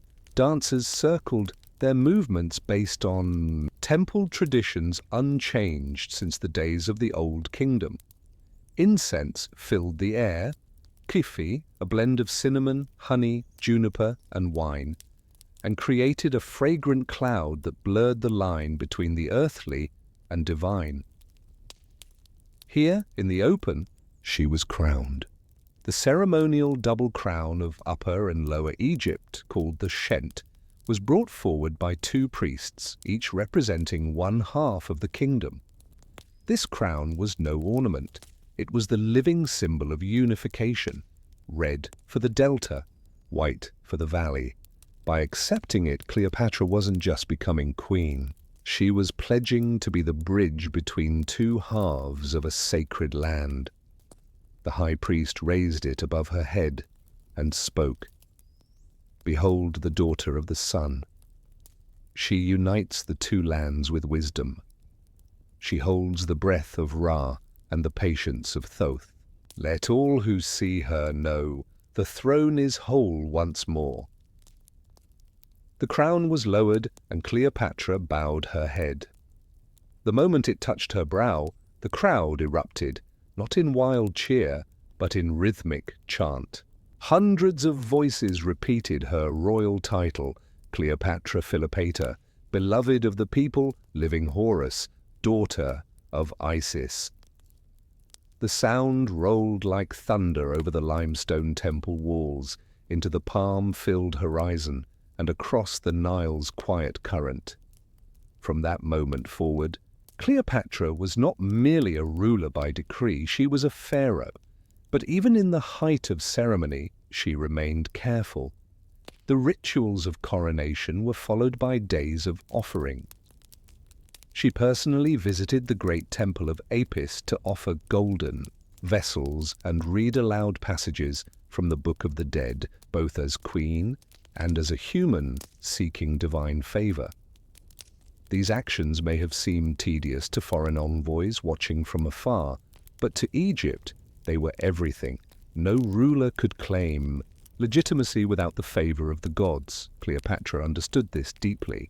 Unlike her ancestors, who had performed these rites as formalities, she did them with knowledge and fluency. When she walked the temples, she knew the names of the priests. When she gave offerings, she understood their symbolism. And when she received blessings, she listened. She even oversaw the copying of new temple scrolls documenting her coronation, written not just in Greek, but in Egyptian and Demotic. These scrolls would be archived in Thebes, Memphis, and even Nubian sanctuaries. Her goal was simple: to be remembered not as a foreign queen who ruled from afar, but as the queen who walked the land, spoke its language, and honored its soul. After the final rite was completed and the processions ended, Cleopatra did not return directly to Alexandria.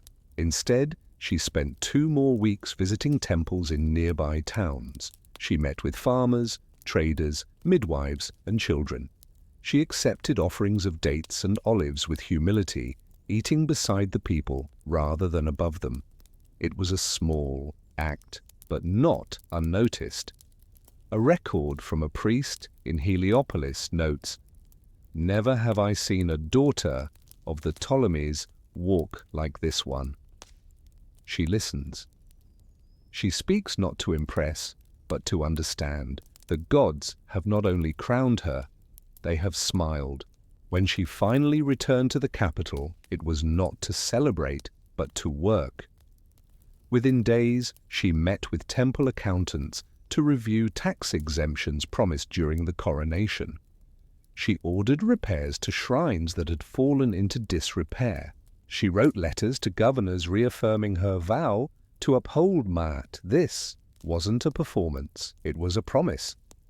And so, when history remembers Cleopatra's coronation, it often forgets the weight she carried. Not the crown itself, but the choice to wear it as a pharaoh, not a puppet. Her reign did not begin with war, or love, or conquest. It began in the stillness, of ritual, the hush of a temple, and the scent of myrrh carried on morning wind. And maybe, just maybe, when she closed her eyes on that sacred day, she asked herself, not if the gods had chosen her, but whether she could live up to the name they had allowed her to claim. Cleopatra's coronation had marked her as queen not only in name, but in spirit, in custom, and in the eyes of the Egyptian people. But ceremony alone could not ensure stability. The rituals may have declared her divinely appointed, yet the world beyond Memphis, the court in Alexandria, the uneasy nobles, the watching Romans, required far more than incense and chants. The crown was now firmly on her head, but it was held there by fragile threads. Her journey back from Memphis to Alexandria was quiet, but full of purpose. Though the chants of her coronation still echoed through the riverbanks, she knew what awaited her at the palace was far less ceremonial. Power in Egypt had always been twofold, the sacred and the political. She had won the first in full view of the temples. Now she needed to secure the second, amid whispers, agendas, and doubt. As the royal barge moved upriver, she wrote daily letters to temple leaders thanking them for their blessings, memos to regional governors confirming their support, and personal notes to select members of the Alexandrian court, subtle in tone, polite in form, but clear in their message. Egypt had a queen who understood tradition, spoke the language of the gods, and moved with purpose. When she arrived in Alexandria, the air was different. The city, though still vibrant, pulsed with political tension. Her brother, Ptolemy III, remained technically co-ruler, but the court's balance had shifted. Those loyal to him had grown uneasy. They had seen the reports from Memphis, heard the stories of the people lining the riverbanks, watched as merchants praised her presence. The coronation had not just legitimized her, it had made her popular, and popularity in royal circles was often more dangerous than any sword. Inside the Balad Palace, Cleopatra made no grand re-entry. She dismissed suggestions for celebrations and public feasts. Instead, she called for records, economic ledgers, trade reports, letters from the priesthood. She didn't sit on the throne surrounded by dancers and musicians. She sat with her scribes, going line by line through the kingdom's most pressing problems. Grain prices were unstable. The annual Nile flood had been lower than average. Tensions in the eastern territories had delayed shipments of papyrus and incense. Rome had sent another diplomatic letter, neither threatening nor friendly, and her co-ruler, her brother, was being kept deliberately isolated from her, surrounded by advisors who had already begun undermining her efforts. So she responded with strategy, not emotion. First, she ordered a temporary reduction in grain exports to preserve supplies. It was a small move, but symbolic. It showed the people she prioritized Egypt over profit. Second, she sent donations to temples in areas affected by the poor harvest. These were modest in value but rich in meaning. The priests received them not just as resources but as a sign that the queen was aware, watching, and invested. Third, she began holding public audiences, not the staged kind, but real sessions, where citizens could speak, report grievances, or seek counsel. These were structured, time-bound, and heavily documented. Every complaint, every question, every response was written down and archived. She made it clear her reign would not rest on illusion, but on accountability. Meanwhile, the court grew, restless. Pothinus, the eunuch who served as the chief advisor to her brother, sensed the shift. He had expected Cleopatra to be ceremonial, to return from Memphis glowing from ritual, but softened by reverence. Instead, she returned sharper, more precise, and more active than ever before. Her coronation had not dulled her, it had focused her. He began limiting access to her brother, censoring communications and spreading quiet rumors that she sought to rule alone, that she wanted to strip the boy king of power, that she had performed Egyptian rites to turn the gods against the Greeks. It was subtle at first, casual comments at dinners, anonymous letters slipped into senators' hands, but the strategy was clear. Isolate her, discredit her, and when the time was right, remove her. Cleopatra knew the signs. She had read too many palace histories not to, so she accelerated her own plans. She began assembling a small group of legal scholars, scribes, and temple representatives to help draft a new set of civic codes, ones that clarified the limits of Bias' co-regency, reinforced the queen's authority in spiritual matters, and protected regional officials from political interference. These weren't radical changes, they were logical, administrative, and carefully worded, but they tilted the scales toward Cleopatra. She sent copies of the draft to key allies outside Alexandria, to priests in Thebes, governors in Syene, merchants in the Delta. She wasn't asking for approval, she was showing leadership. But her opponents moved faster. Within weeks, her audiences were disrupted. Several scribes loyal to her were replaced under palace orders. Temple donations she had sent went missing in transit. Messages to Rome, carefully written in both Greek and Latin, were intercepted or rewritten before delivery. The slow unraveling had begun, and then, without formal warning, the court declared her removed from sole authority. Ptolemy X, still a boy in age, but now the puppet of men who feared her strength, was named the guardian of the throne. Cleopatra's name was stripped from several temple ledgers. Her access to the treasury was reduced. Guards at the palace gates began questioning her messengers. Meetings were cancelled, invitations revoked. It was not exile, not yet, but it was pressure, measured and methodical. Cleopatra did not panic. She withdrew quietly to a smaller residence, on the edge of the royal quarter. She took with her only a few trusted aides, a portion of her scroll collection, and one traveling scribe. She told no one of her plans, and then she waited. She had already seen what haste had done to her ancestors, how rulers who responded with force were met with rebellion, how queens who shouted too loudly were silenced forever. So she let the court believe she was weakening, that she was defeated. All the while she wrote letters to allies, instructions to temple networks, requests for support from outside Egypt, Cyprus, Phoenicia, even the Nubian border towns. She asked not for armies, but for resources, safe passage, information. She knew Rome was watching. She knew Caesar was rising, and she knew that Egypt, divided, vulnerable, rich, would soon become more than a local story. The ceremony that had crowned her in Memphis had not given her permanent safety. But it had done something even more valuable. It had planted her in the minds of the people, in the hearts of the priesthood, in the scrolls of the scribes. And when the time came, when history cracked open again, she would not need to shout to be heard. She would only need to step forward, as she had before, and let the crown speak for her.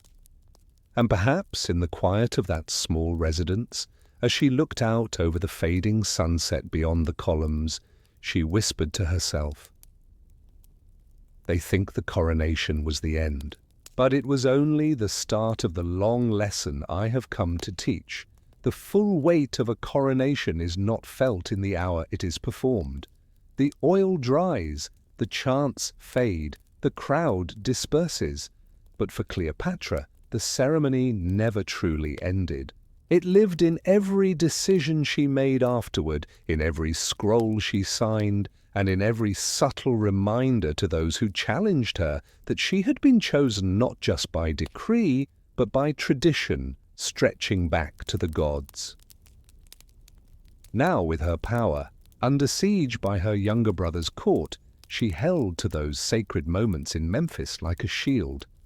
Her body had left the temple months ago, but her authority remained wrapped in the rites that had declared her a pharaoh.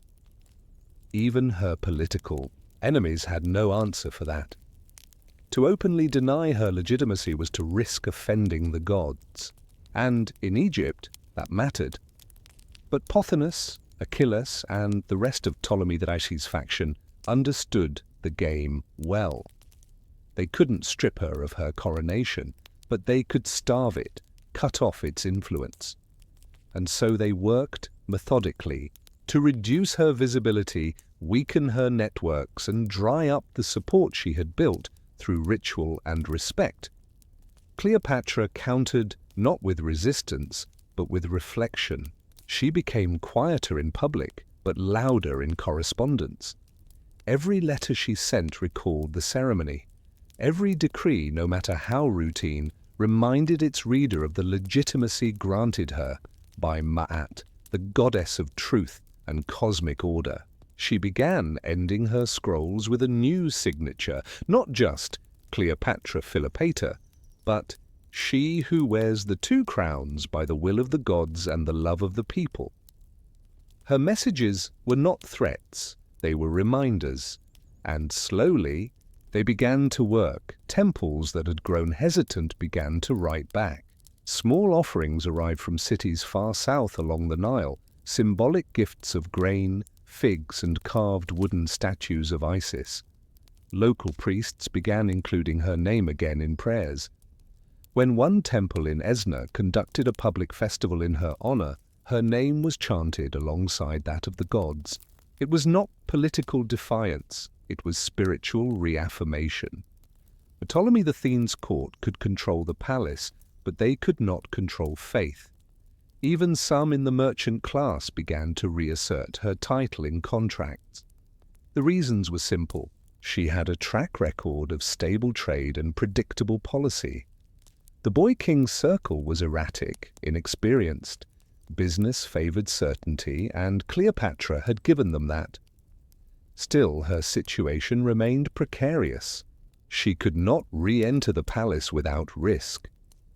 She could not summon an army without declaring open war. But she could wait and watch.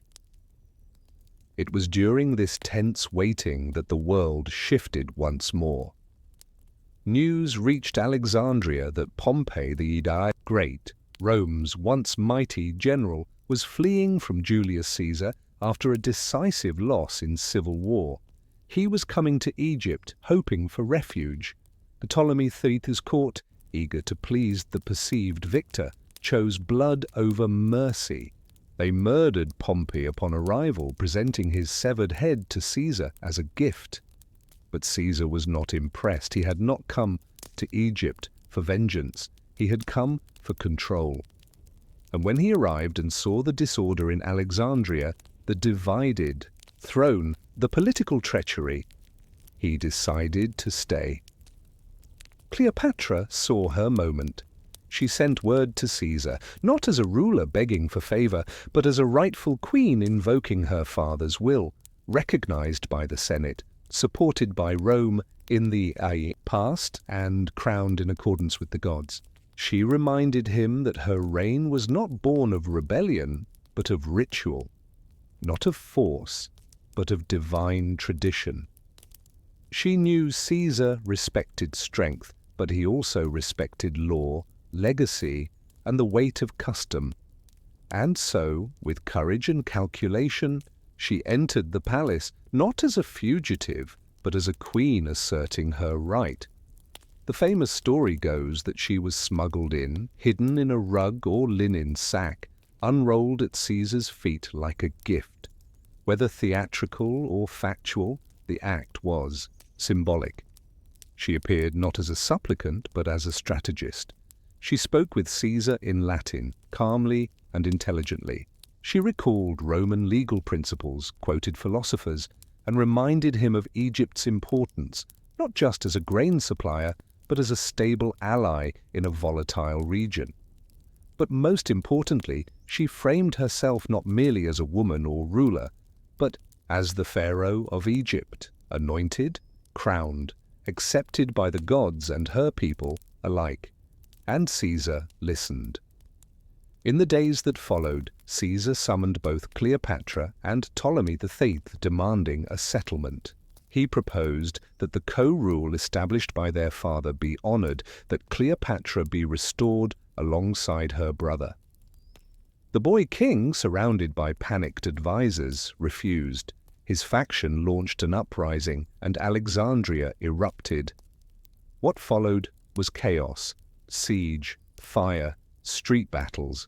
The great library itself suffered in the fighting, scrolls lost to flame and confusion. Caesar's forces, though small, were disciplined. Cleopatra's supporters joined them. Ptolemy's forces resisted, desperate to cling to power.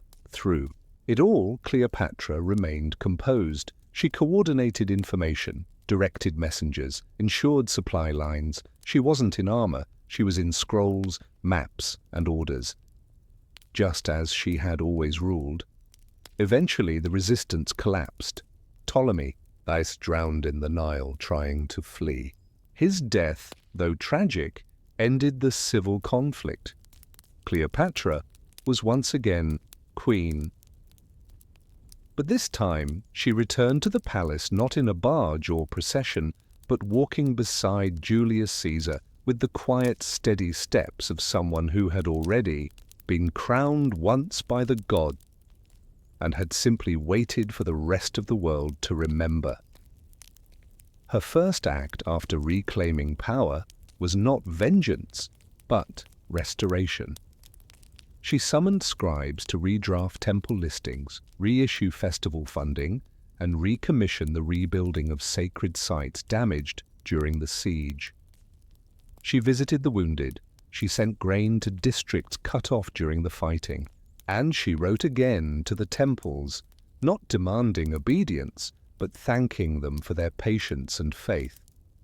One letter, preserved in partial translation, reads, "Maat does not arrive with thunder. She returns in stillness, where truth has waited for the noise to end. I am returned, not because I forced the gates, but because the doors remembered I had entered before." The crown she had worn in Memphis had never left her. Now it was, seen again, not just by priests and farmers, but by Rome itself. And perhaps that was always her greatest victory, not reclaiming power through arms, but through memory, through ritual, through the slow, steady heartbeat of a queen who had once stood barefoot in the temple of Ptah and whispered her vow to the gods. When the world came crashing down again, when Rome rose and alliances shifted, Cleopatra would face new battles, but none would shape her as deeply as the one she had already won: the right to wear the crown, and the wisdom to carry it alone. Before Cleopatra could shape empires or challenge Rome, she had to master something far less glamorous than war or diplomacy: paperwork. While her coronation had draped her in ritual and her name echoed through temple prayers, the daily act of ruling required something humbler and far more exhausting: endless decisions, reports, tax ledgers, and scribal revisions. In truth, Cleopatra's real palace was not her marble throne room, but the administrative chambers buried deep within the halls of Alexandria, rooms filled with scrolls, ledgers, tables carved with ink stains, and the quiet scratch of reed pens moving across papyrus. This was where Egypt was truly governed, and Cleopatra, unlike many rulers before her, showed up to read every line. Alexandria, the shining jewel of Egypt's north, was more than a port city. It was a living machine of trade, law, labor, and tribute. Ships from all over the Mediterranean came to its harbor, loaded with spices from Arabia, scrolls from Athens, silver from Hispania, and timber from Syria. What went out in return? Mostly grain, but also papyrus, glass, perfumes, linen, and precious stones. Every shipment required inspection, inventory, taxation, and registration, and every step of that process passed through royal approval. Cleopatra took it upon herself to understand that system from the ground up. At sunrise, before the city stirred fully to life, Cleopatra often entered her administrative wing with a team of scribes and advisors. Her hair was wrapped neatly, her attire simple, and her desk already piled with fresh documents delivered during the night. These were not ceremonial readings, they were real. Pages and pages of parchment containing everything from canal repair, requests to disputes between temple districts over irrigation schedules. She didn't skim, she read. One scroll might contain a monthly grain yield from the Fayum region, detailing bushels per hectare and storage losses due to flood damage. Another might be a tax appeal from a village priest claiming drought had devastated his region and requesting a temporary reduction. A third might record the arrival of a merchant ship carrying Roman olive oil, with discrepancies between the stated and observed cargo. Cleopatra didn't rely solely on summaries. She would often ask for original records to be brought up. "I want the actual numbers," she would say. And she would cross-check them herself. One advisor noted in a surviving letter, "Her Majesty sees everything. You cannot lie with ink. She will find the error in the third line of a sixth scroll and remember it months later." This reputation quickly traveled. Palace officials who once thought they could slip inconsistencies past the Queen soon learned otherwise. Corruption did not vanish, but it shrank, pushed into darker corners, made more careful by the simple fact that Cleopatra was watching. But it wasn't only about numbers. Cleopatra understood that bureaucracy in Egypt wasn't just administrative, it was sacred. Many temple operations were interwoven with state policy. Temples collected and redistributed grain, hosted festivals that shaped public morale, and even operated their own farms, ships, and libraries. They were as much economic engines as spiritual centers. So Cleopatra paid attention. Each month, temples were required to send reports to the palace. These included inventories of donations and offerings, details on festival attendance lists of temple staff, and any changes in hierarchy records of repairs or restorations needed. Cleopatra read them all. When one temple reported fewer offerings than expected during a New Year celebration, she didn't issue a punishment. She sent a letter asking why. The priests responded that regional unrest had kept villagers away. Cleopatra then ordered additional guards for that region, not for the temple, but for the roads leading to it. Attendance rose the following season. It was a small example, but it showed her method. She didn't govern by decree, she governed by data. Still, even for Cleopatra, the bureaucracy could be exhausting. Some days she processed over 100 scrolls. To manage the volume, she developed a color-coded system of wax seals, red for urgent, green for temple-related, blue for trade, and gold for Rome-sensitive issues. Each seal helped her prioritize, and scribes were trained to tag documents accordingly. Mistakes in tagging were rare. No one wanted their scroll to be misfiled before the Queen's eyes. Yet amid all this careful order, the real challenge remained, balancing the old with the new. Egypt's administration was built on centuries of tradition. Tax codes written under the Old Kingdom were still being referenced, often buried beneath layers of Greek reinterpretation and Roman pressure. A tax on temple land, for example, might have 5 different justifications, each written in a different era, in a different dialect, with a different god named as patron. Cleopatra, having studied all three languages, Greek, Egyptian, and Demotic, could follow the threads. She often mediated disputes simply by being the only one in the room who understood what the scroll actually said.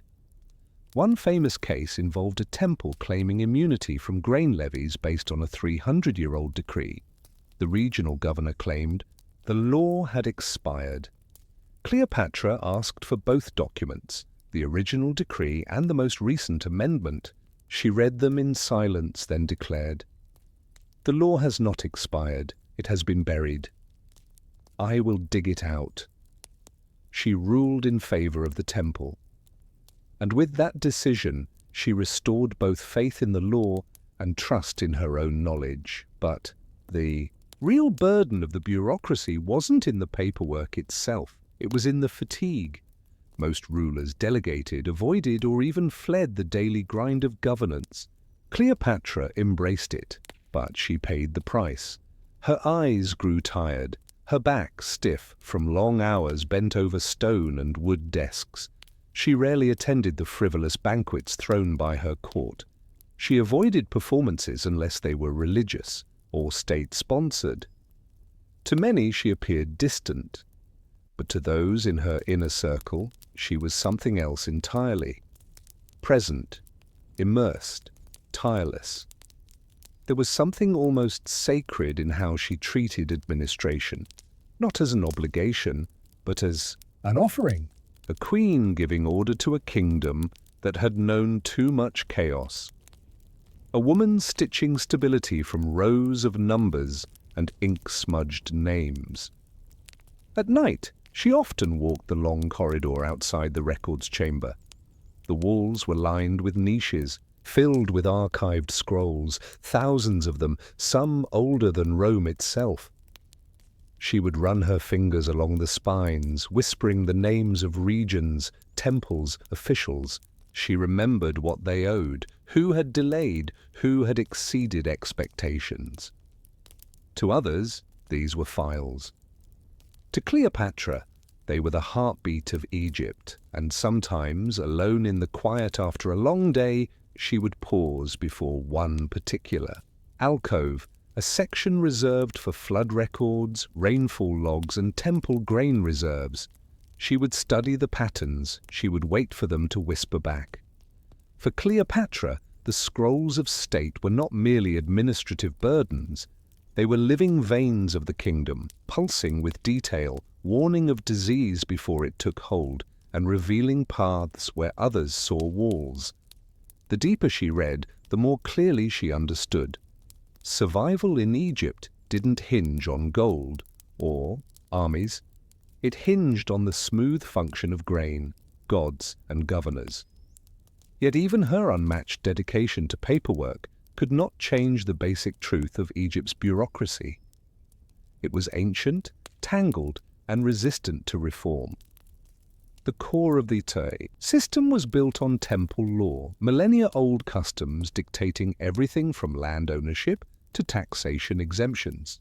Though the Ptolemies had added layers of Greek administrative structure, most rural officials still operated using temple formulas passed down orally or recorded in brittle papyri that few in the palace could even translate.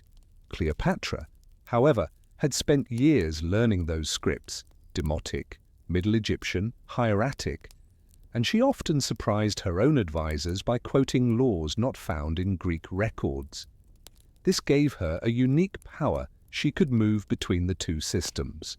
Where others were forced to choose, Greek order or Egyptian tradition, she could blend them. But this didn't make her life easier. Each week brought conflicts between tax officials and local priests. A scribe might claim that a village owed barley shipments based on Greek census reports. The priests would counter with a 500-year-old exemption granted by a long-dead pharaoh. Most rulers would shrug, delegate, or delay. Cleopatra investigated. She would summon both sides, demand copies of every relevant scroll, and question them with calm persistence.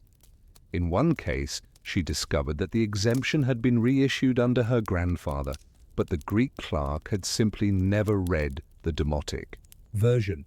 Rather than punish him, she offered him lessons in language. He became one of her most loyal clerks. Her goal wasn't domination, it was understanding. If the machinery of state ran poorly, it was not because people refused to work, it was because they didn't understand what they were working with. Cleopatra often said, "A broken wheel doesn't halt the chariot if the driver knows how to lean." That was her entire philosophy: lean where the system creaked, adjust, never throw it away, just learn where its pressure points lay. This was especially true with temple administration. Temples in Egypt were not only places of worship, they were landlords, employers, banks, and public service hubs. They maintained roads, stored grain, and funded local festivals. Each had its own bureaucracy: scribes, treasurers, astrologers, and ritual inspectors. Some had their own small police forces, and each temple operated with partial autonomy from the crown, protected by centuries of privilege. But they could also be chaotic. In 1 year alone, Cleopatra reviewed over 140 disputes involving temple territories, boundary conflicts, disputes over grain quantities, missing livestock, accusations of fraud among temple scribes. Most of these cases involved relatively small amounts, yet she treated them with great seriousness. Why? Because she knew something crucial. If the temples crumbled in credibility, so would her spiritual claim to rule. The gods had crowned her through ritual. The people accepted her because the priests confirmed her divine right. If temple leadership was seen as corrupt, lazy, or divided, her legitimacy as pharaoh weakened, especially in the south, where belief held stronger than politics. So she intervened. She created a new branch of the royal administration, the Temple Affairs Office. Its job was not to control the temples, but to support them, to provide scribal training, help audit records, and, when asked, mediate in internal disputes. It was a diplomatic service cloaked in humility. Temples were not told what to do, they were asked what they needed. The office was staffed by scribes trained in both Greek and Demotic. They traveled with miniature libraries, maps, and ink supplies, often staying in remote towns for weeks at a time. Reports from this office were sent directly to Cleopatra, bypassing the usual provincial filters, and slowly the results showed. Temple complaints dropped. Grain discrepancies reduced. Priests began referencing Cleopatra more regularly in public prayers, not just as ruler, but as she who brings order among the sacred. Still, even as her administrative reforms took hold, larger storms were forming. Rome was becoming increasingly entangled in Egyptian affairs. Roman merchants demanded favorable trade deals. Roman governors sent letters requesting access to temple archives, ostensibly to study religious history, but really to evaluate political loyalties. Cleopatra tread carefully. She allowed controlled access, but insisted on Egyptian scribes accompanying every Roman scholar. She wanted to know exactly what Rome was learning and what they were misinterpreting. It was during one such inspection that a curious scroll resurfaced.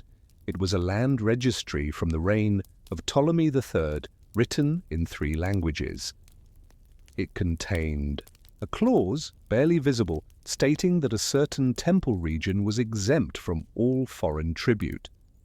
It was clearly intended to protect temple land from Greek taxation. But Cleopatra realized something else. The clause could be interpreted as protection from Roman taxation as well. She had it copied, translated, and archived. She didn't use it, not yet, but she was preparing.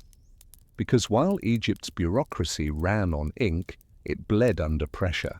And Cleopatra, master of scrolls and silence, was already thinking 5 years ahead. In the meantime, she returned to her daily work. One morning, she entered the record chamber earlier than usual. The scribes bowed, but she waved them off. She moved to the northern shelves, grain export ledgers, and began pulling scrolls, not at random. She was looking for patterns, port delays, ship names, off-season departures. When one clerk asked what she sought, she answered, "If famine comes, it does not write a letter first. It whispers in the footnotes, 'I am listening.'" And listen she did. That year, a minor drought caused poor harvests in the western provinces. Cleopatra, already alerted by her records, had preemptively stored additional grain in temple vaults. She also ordered new contracts with Cyrene to import barley. The public never knew how close the kingdom had come to hunger. It was another quiet success, built not on spectacle, but scroll work. And though no songs were sung for it, Cleopatra marked the date in her personal ledger, not for pride, but for precision. If it happened again, she would remember what had worked. In the evenings, she walked the archive halls alone. Her favorite scrolls were not the ones bearing her name in grand titles, but the ones that showed progress. A letter from a village scribe thanking her for a new road. A temple register, now balanced for the first time in years, a revised tax code that spared farmers without draining the treasury. These were not royal victories, they were human ones, and, to Cleopatra, they mattered more than gold. As the years passed, Cleopatra's rule became defined not by spectacle or warfare, but by order. Her court did not overflow with lavish entertainments, nor did she surround herself with flatterers or yes-men. Instead, her palace was known for its quiet rhythm, the shuffle of papyrus scrolls, the scratch of reed pens, the steady flow of messengers coming and going, not with gossip, but with reports. Ruling Egypt, she often said, was like keeping the Nile within its banks. One misstep, and everything could flood. And so she focused on what others found too boring to notice, the flow of paper, of grain, of numbers. Even her mornings began the same way. Long before the markets of Alexandria opened, before ships docked and carts rattled through the city's marble-paved streets, Cleopatra was already seated at her desk. The windows of her private study opened onto the sea, but she rarely looked out. Her eyes were on parchment, new petitions, revised trade contracts, temple requests, and foreign correspondences, all arranged by priority. On one particular day, preserved in partial palace records, she reviewed a letter from a southern temple requesting funding for a new statue of Hathor. The temple had requested 100 gold talents. Cleopatra approved 60, but she didn't stop there. She included a personal note asking the priests to justify the cost of the marble chosen and to provide a report on how many worshippers had visited the sanctuary in the previous year. The request was respectful, even warm, but it made clear that even the gods' budgets were subject to accountability. It wasn't that Cleopatra distrusted her priests. She respected them deeply, but she had learned from her early years that unchecked spending, especially from institutions cloaked in ritual, could drain the treasury and spark resentment among the people. For Cleopatra, every coin spent had to bring something back: stability, trust, visibility, or efficiency. That approach extended to her tax system. Egypt's taxation methods were complex. Farmers paid in grain, craftsmen in labor or goods, and wealthy urban dwellers in silver. But the system had loopholes, many left over from previous dynasties or hastily rewritten during years of unrest. Cleopatra tasked her team with reviewing the tax scrolls from the past 50 years, identifying inconsistencies and streamlining categories. The result wasn't revolutionary, it wasn't even glamorous, but it made the kingdom function better. Over time, Cleopatra began seeing patterns in the records: certain districts underreporting harvests, temple scribes miscalculating weights, merchants registering ships under false names to avoid tariffs. She didn't launch a purge. She didn't send soldiers. She adjusted incentives, increased rewards for accurate reporting, forgave first-time errors, issued clear guidelines translated into both Greek and Egyptian, and gradually fraud decreased.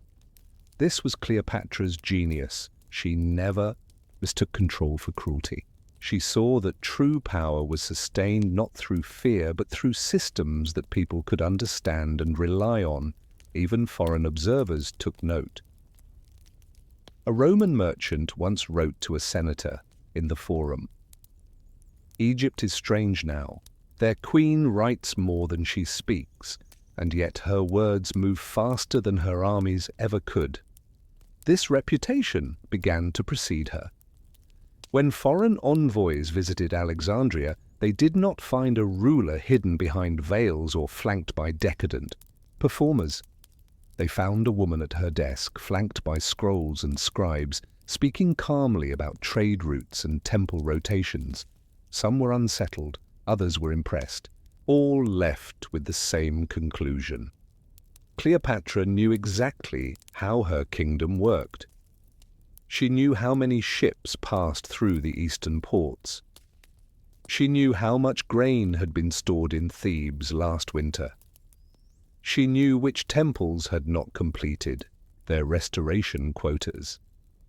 She even knew the name of the Nubian trader who had delivered poor sandalwood the year before. These were not details that interested most monarchs, but Cleopatra believed that a queen who ignored the small things would one day stumble over them. Her archive grew immense. She established a separate wing in the palace to store administrative records, employing dozens of scribes trained in archival preservation. Scrolls were grouped by region, topic, and year. Duplicates were sent to backup chambers in Thebes and Heliopolis in case of fire or war. Each scroll bore her seal, not just for authenticity, but as a quiet promise. I have read this. I understand it. By the end of her second decade of rule, the palace contained over 30,000 administrative scrolls under her name, but scrolls were not enough. Cleopatra understood that even the best-run systems could not survive if the people felt disconnected from the throne. And so, once each season, she left her palace, not for war, not for spectacle, but for listening. She would travel to regional towns, sometimes by royal barge, sometimes disguised in plainer attire, and hold open forums. Farmers brought grain samples to show infestation. Priests asked for translations of rare texts. Merchants discussed the weight of silver scales. She took notes, made decisions, ordered scrolls to be copied and distributed back to them. In one Delta village, an elderly woman presented her with a simple basket of dried figs and asked why the road to her village had not been repaired. Cleopatra took the figs, thanked her, and made a note. A week later, the roadwork began. The village never forgot. These moments weren't about politics, they were about proof. Proof that a queen's words still mattered, that the scrolls in the palace weren't just symbols, but tools that touched real lives. That was her legacy, more than alliances or beauty or war. A scroll remembered longer than a statue, a law fairer than a monument tall, a kingdom that ran because its queen chose to understand it. By the end of her reign, when Rome's gaze became harder to deflect and the world began to press in, Cleopatra could still walk the halls of her record, chambers with pride. These were not just archives, they were monuments in ink. And though they bore no gold, no divine markings, no carved lions at their base, they carried her mind, her care, her ceaseless labor. One visitor, an Athenian diplomat, once asked her how she bore the dull weight of bureaucracy every day. She smiled and said, because Egypt is not ruled by glory. It is ruled by grain, and grain listens better to scrolls than to speeches. That line was never recorded officially, but the scribes remembered, and perhaps centuries later, as sand swallowed the marble and time erased the voices of soldiers and poets, somewhere deep in a forgotten chamber, a scroll still sat, stamped with her seal, neatly written in 2 languages. Long before their names became tangled in legend, before paintings and plays cast them as lovers or symbols of seduction, Cleopatra and Julius Caesar met in a room filled with tension, not romance. He was not the emperor yet, merely the most ambitious general Rome had produced in a generation. She was not yet the legend, but a queen in exile clinging to legitimacy by the strength of her mind and the weight of her scrolls. What brought them together was not fate or love, it was paperwork, politics, and timing. In 48 BCE, Cleopatra was no longer in control of Alexandria. Her brother Ptolemy III and his advisors had forced her out of the palace months earlier. She had retreated east, gathered what support she could, and prepared for a return that seemed impossible, until Caesar arrived in Egypt, chasing his rival Pompey across the sea. When Pompey was killed at the shoreline, his head presented to Caesar as a grotesque diplomatic offering, Cleopatra understood something important. Caesar was not just a visitor. He was now the most powerful man in the known world, and Egypt was the chessboard he intended to control. But Caesar found a mess. 2 rival siblings claimed the Egyptian throne. The treasury was overdrawn, grain exports were unstable, the city was tense, and Rome had economic interests to protect. Cleopatra had watched all this unfold from a distance, but she had not been idle. She sent letters ahead of her arrival. Not declarations of war or begging for help, but documents. Carefully worded, politically astute scrolls written in Latin and Greek. Each one cited her father's will, ratified by the Roman Senate, which had named her co-ruler alongside her brother. She included quotes from Roman law about the responsibilities of client kings and the preservation of peace under Roman watch. She reminded Caesar that Egypt owed Rome grain, ships, and silver, and that only a stable ruler could deliver it. These letters impressed him. They were not the words of a desperate queen. They were the letters of an administrator who understood how Rome thought. But still, she could not meet him openly. The palace was controlled by her enemies. To enter would mean arrest, or worse. So she planned something that would be remembered for centuries. Under the cover of night, she had herself smuggled into the palace, possibly in a rolled-up carpet or linen sack, depending on the source, and carried past the guards to Caesar's private quarters. When the bundle was unwrapped, Cleopatra stood before Caesar, not in royal robes, but in a simple dress with wind-tossed hair and the determination of someone who knew that survival required performance. The moment was not theatrical for show, it was theatrical for strategy. She didn't fall at his feet, she didn't flirt. She spoke clearly, offering him not just her case, but her understanding of his. She told him what the palace had hidden from him, that Ptolemy III's court had been corrupt, unstable, and violent, that Pompey's murder had been an act of short-sighted cruelty, not wisdom, that Egypt's people supported her but feared retaliation, and most importantly, that if Caesar wanted peace, prosperity, and tribute, he needed a ruler who could provide it. She promised to be that ruler. Caesar, known for his quick judgment, was struck not just by her appearance, but by her fluency, her confidence, her lack of fear. She was the first Eastern queen he had met who quoted Roman legal precedent better than most Roman senators. She didn't beg for her throne back, she negotiated for it. Over the next few days, Caesar heard both sides. Ptolemy's advisors argued their case. Cleopatra presented hers. She produced records, copies of her father's will, temple endorsements, scrolls showing her record of governance. Caesar saw what she was doing, framing her return not as rebellion, but as restoration. Not for glory, but for order.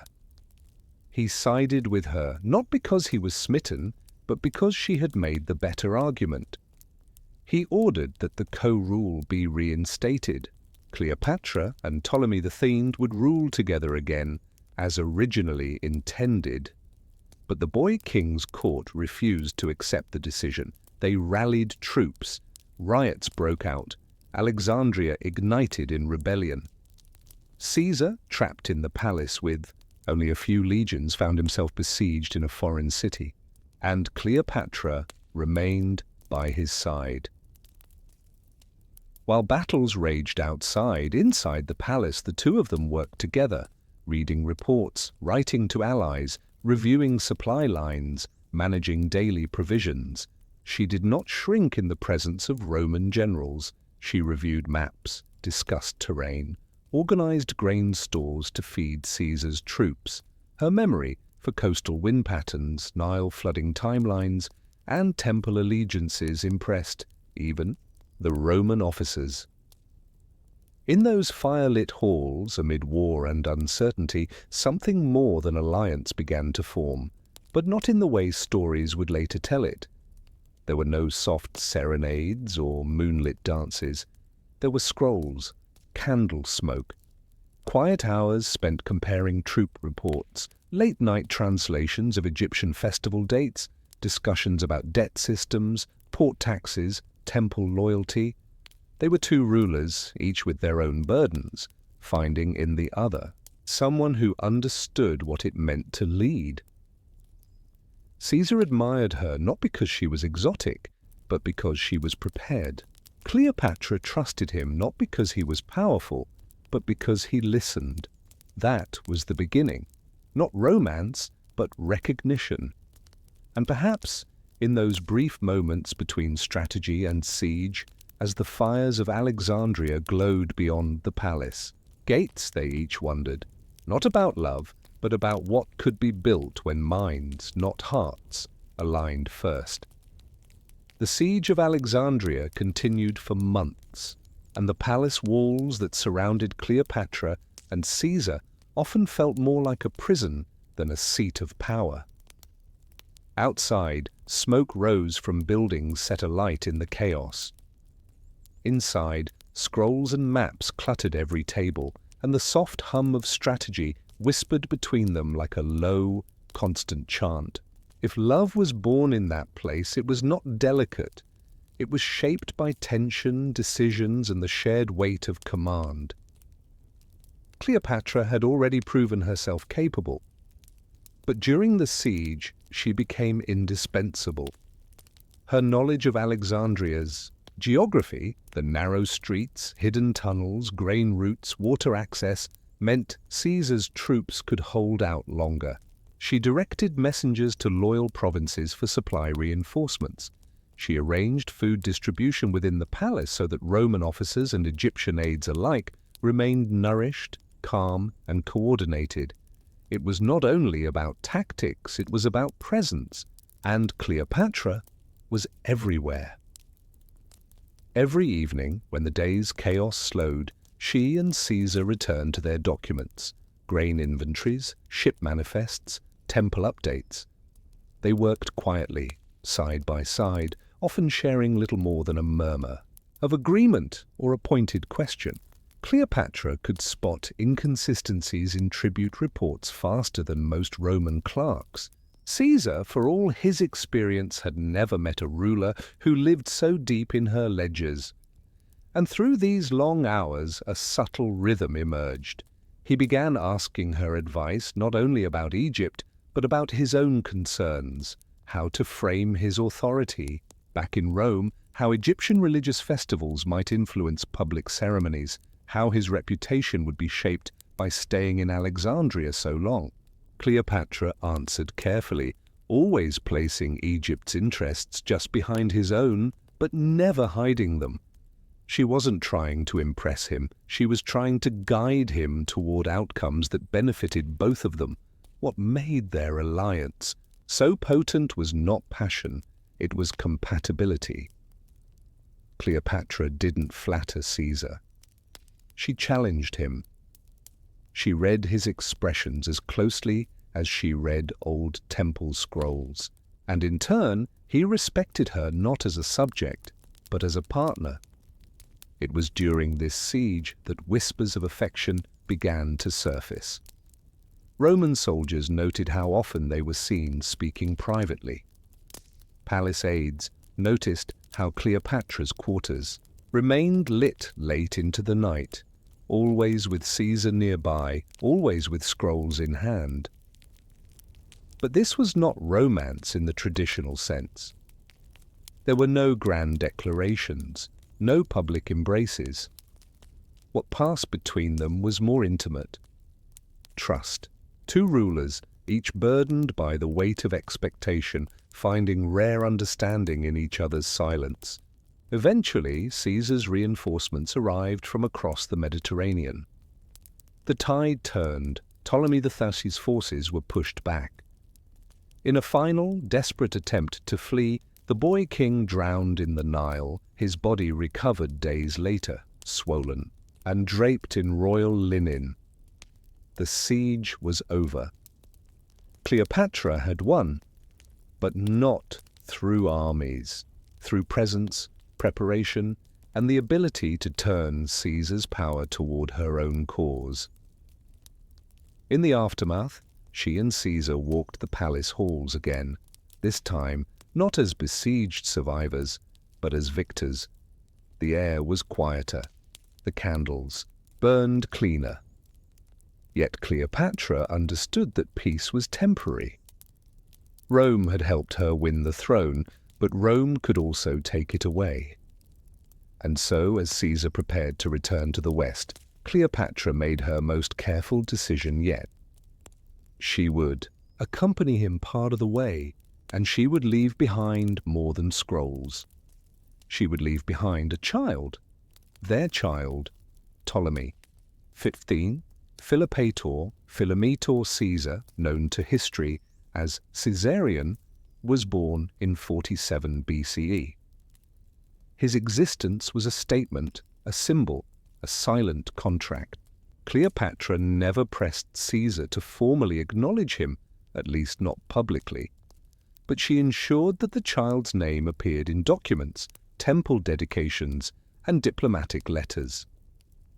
She let the world wonder. When Caesar left Egypt, Cleopatra did not weep or plead. She returned to governing. She re-established temple connections, rebuilt parts of Alexandria damaged by war, and resumed her bureaucracy with unshaken discipline. The city knew their queen had changed, but not in the ways they expected. She was still methodical, still quiet, still exacting in her law and policy. But now her gaze stretched further. She paid more attention to Roman news. She asked her messengers to monitor Senate debates, track public opinion, and observe the movements of Caesar's rivals. She read the reports daily, making mental notes of rising names: Cato, Brutus, Mark Antony, Octavian. Cleopatra was not obsessed. She was preparing, because even if she never saw Caesar again, she understood that their story was not over.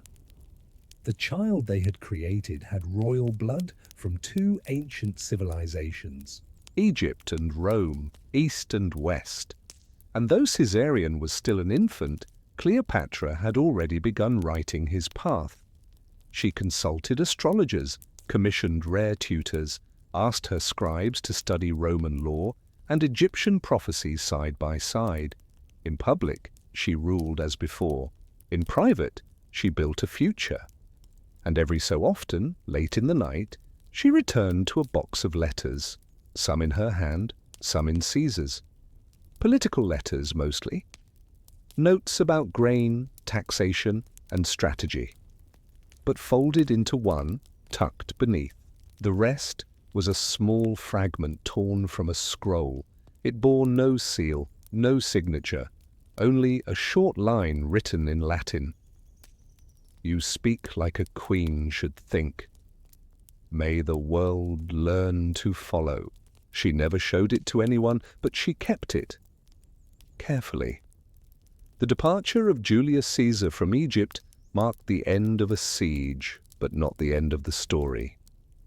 For Cleopatra, it was the start of a new phase, one that required even more balance than before. She had her throne back, her co-rulers were gone, and her power in Alexandria was stable. But Caesar was gone too, sailing westward to a city that would decide not only his fate, but eventually hers. The world whispered about her. Roman senators gossiped about the queen who had ensnared their general. Poets invented tales of moonlit, seduction, and jewel-strewn nights. But the reality was far more structured, far more precise. Cleopatra had not ruled by charm. She had ruled by logic, loyalty, and tireless effort. And she continued to rule the same way after Caesar left. She didn't dwell on separation. She didn't write poetry or send frantic letters. She returned to her scrolls.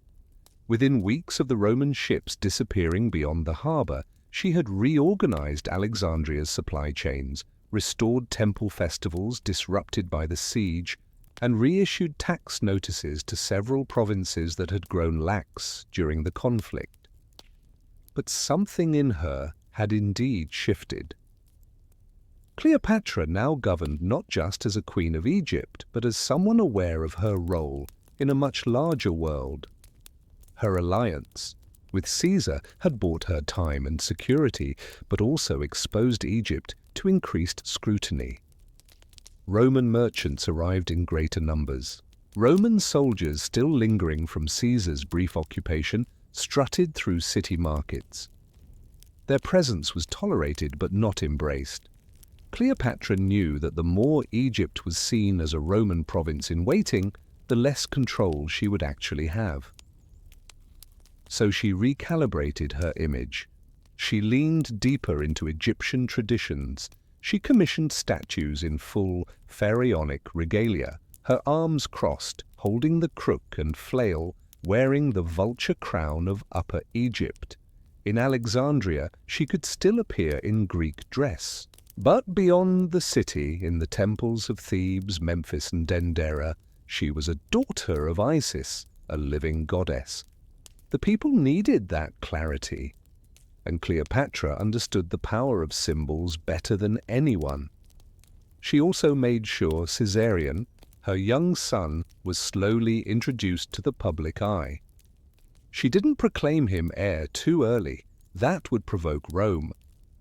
Instead, she wove him into festivals, dedications, and religious narratives.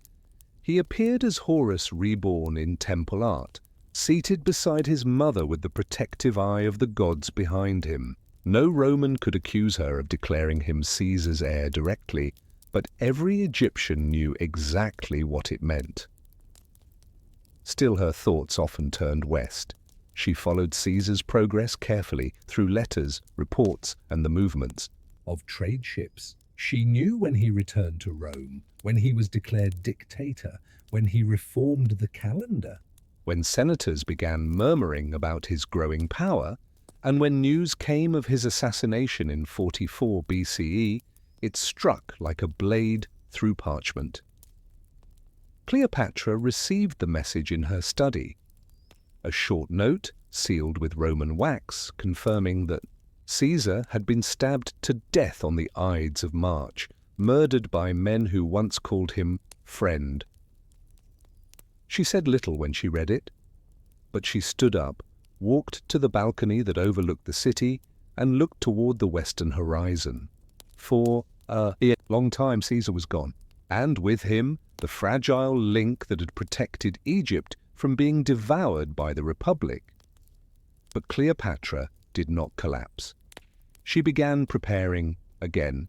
She elevated Caesarion to co-regent, naming him Ptolemy XV in official state records. She reissued temple donations in his name, had him blessed by priests in Memphis and crowned in ceremonial rites designed to echo her own. At the same time, she sent diplomatic letters to Rome, not with demands but with condolences, carefully worded, beautifully phrased messages that acknowledged Caesar's greatness while expressing Egypt's continued desire for peace and stability. She addressed these letters not to one man, but to several: Mark Antony, Octavian, and others rising in the Roman power struggle. Each letter was different, each tailored to the recipient's ambition and personality.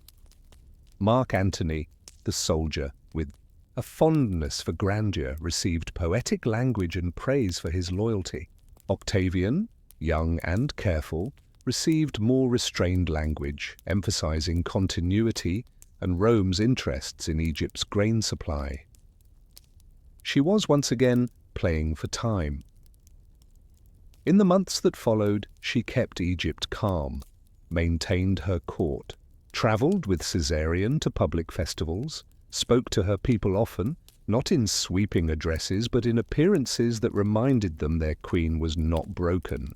She was present, watchful, still walking the scroll-lined halls of her palace, still adjusting tax codes, still reading festival reports from distant provinces, and through it all she kept one room in the palace locked to others, a small, private archive.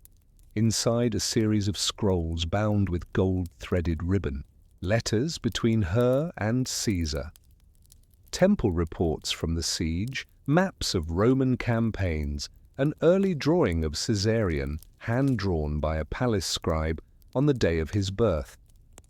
She rarely entered that room, but when she did, she stayed for hours. Not in grief, in study, because Cleopatra never confused memory with nostalgia. She honored Caesar not through mourning, but through motion. She trained her son. She watched Rome. She remembered the lessons of love forged not in softness, but in strategy. And so, as Rome fractured once more, and alliances twisted like vines, Cleopatra remained steady, silent, calculating, sovereign, because she had once stood beside the greatest mind in Rome and learned how the world works. Not through flattery, not through fate, but through letters carefully written, alliances quietly shaped, and the will to remain when others fall. And perhaps years later, when she sat beside Caesarion, watching the sun descend beyond Alexandria's harbour, she whispered, not to the boy, but to the wind, "He taught me how to speak to Rome, but I taught Rome how to listen to me."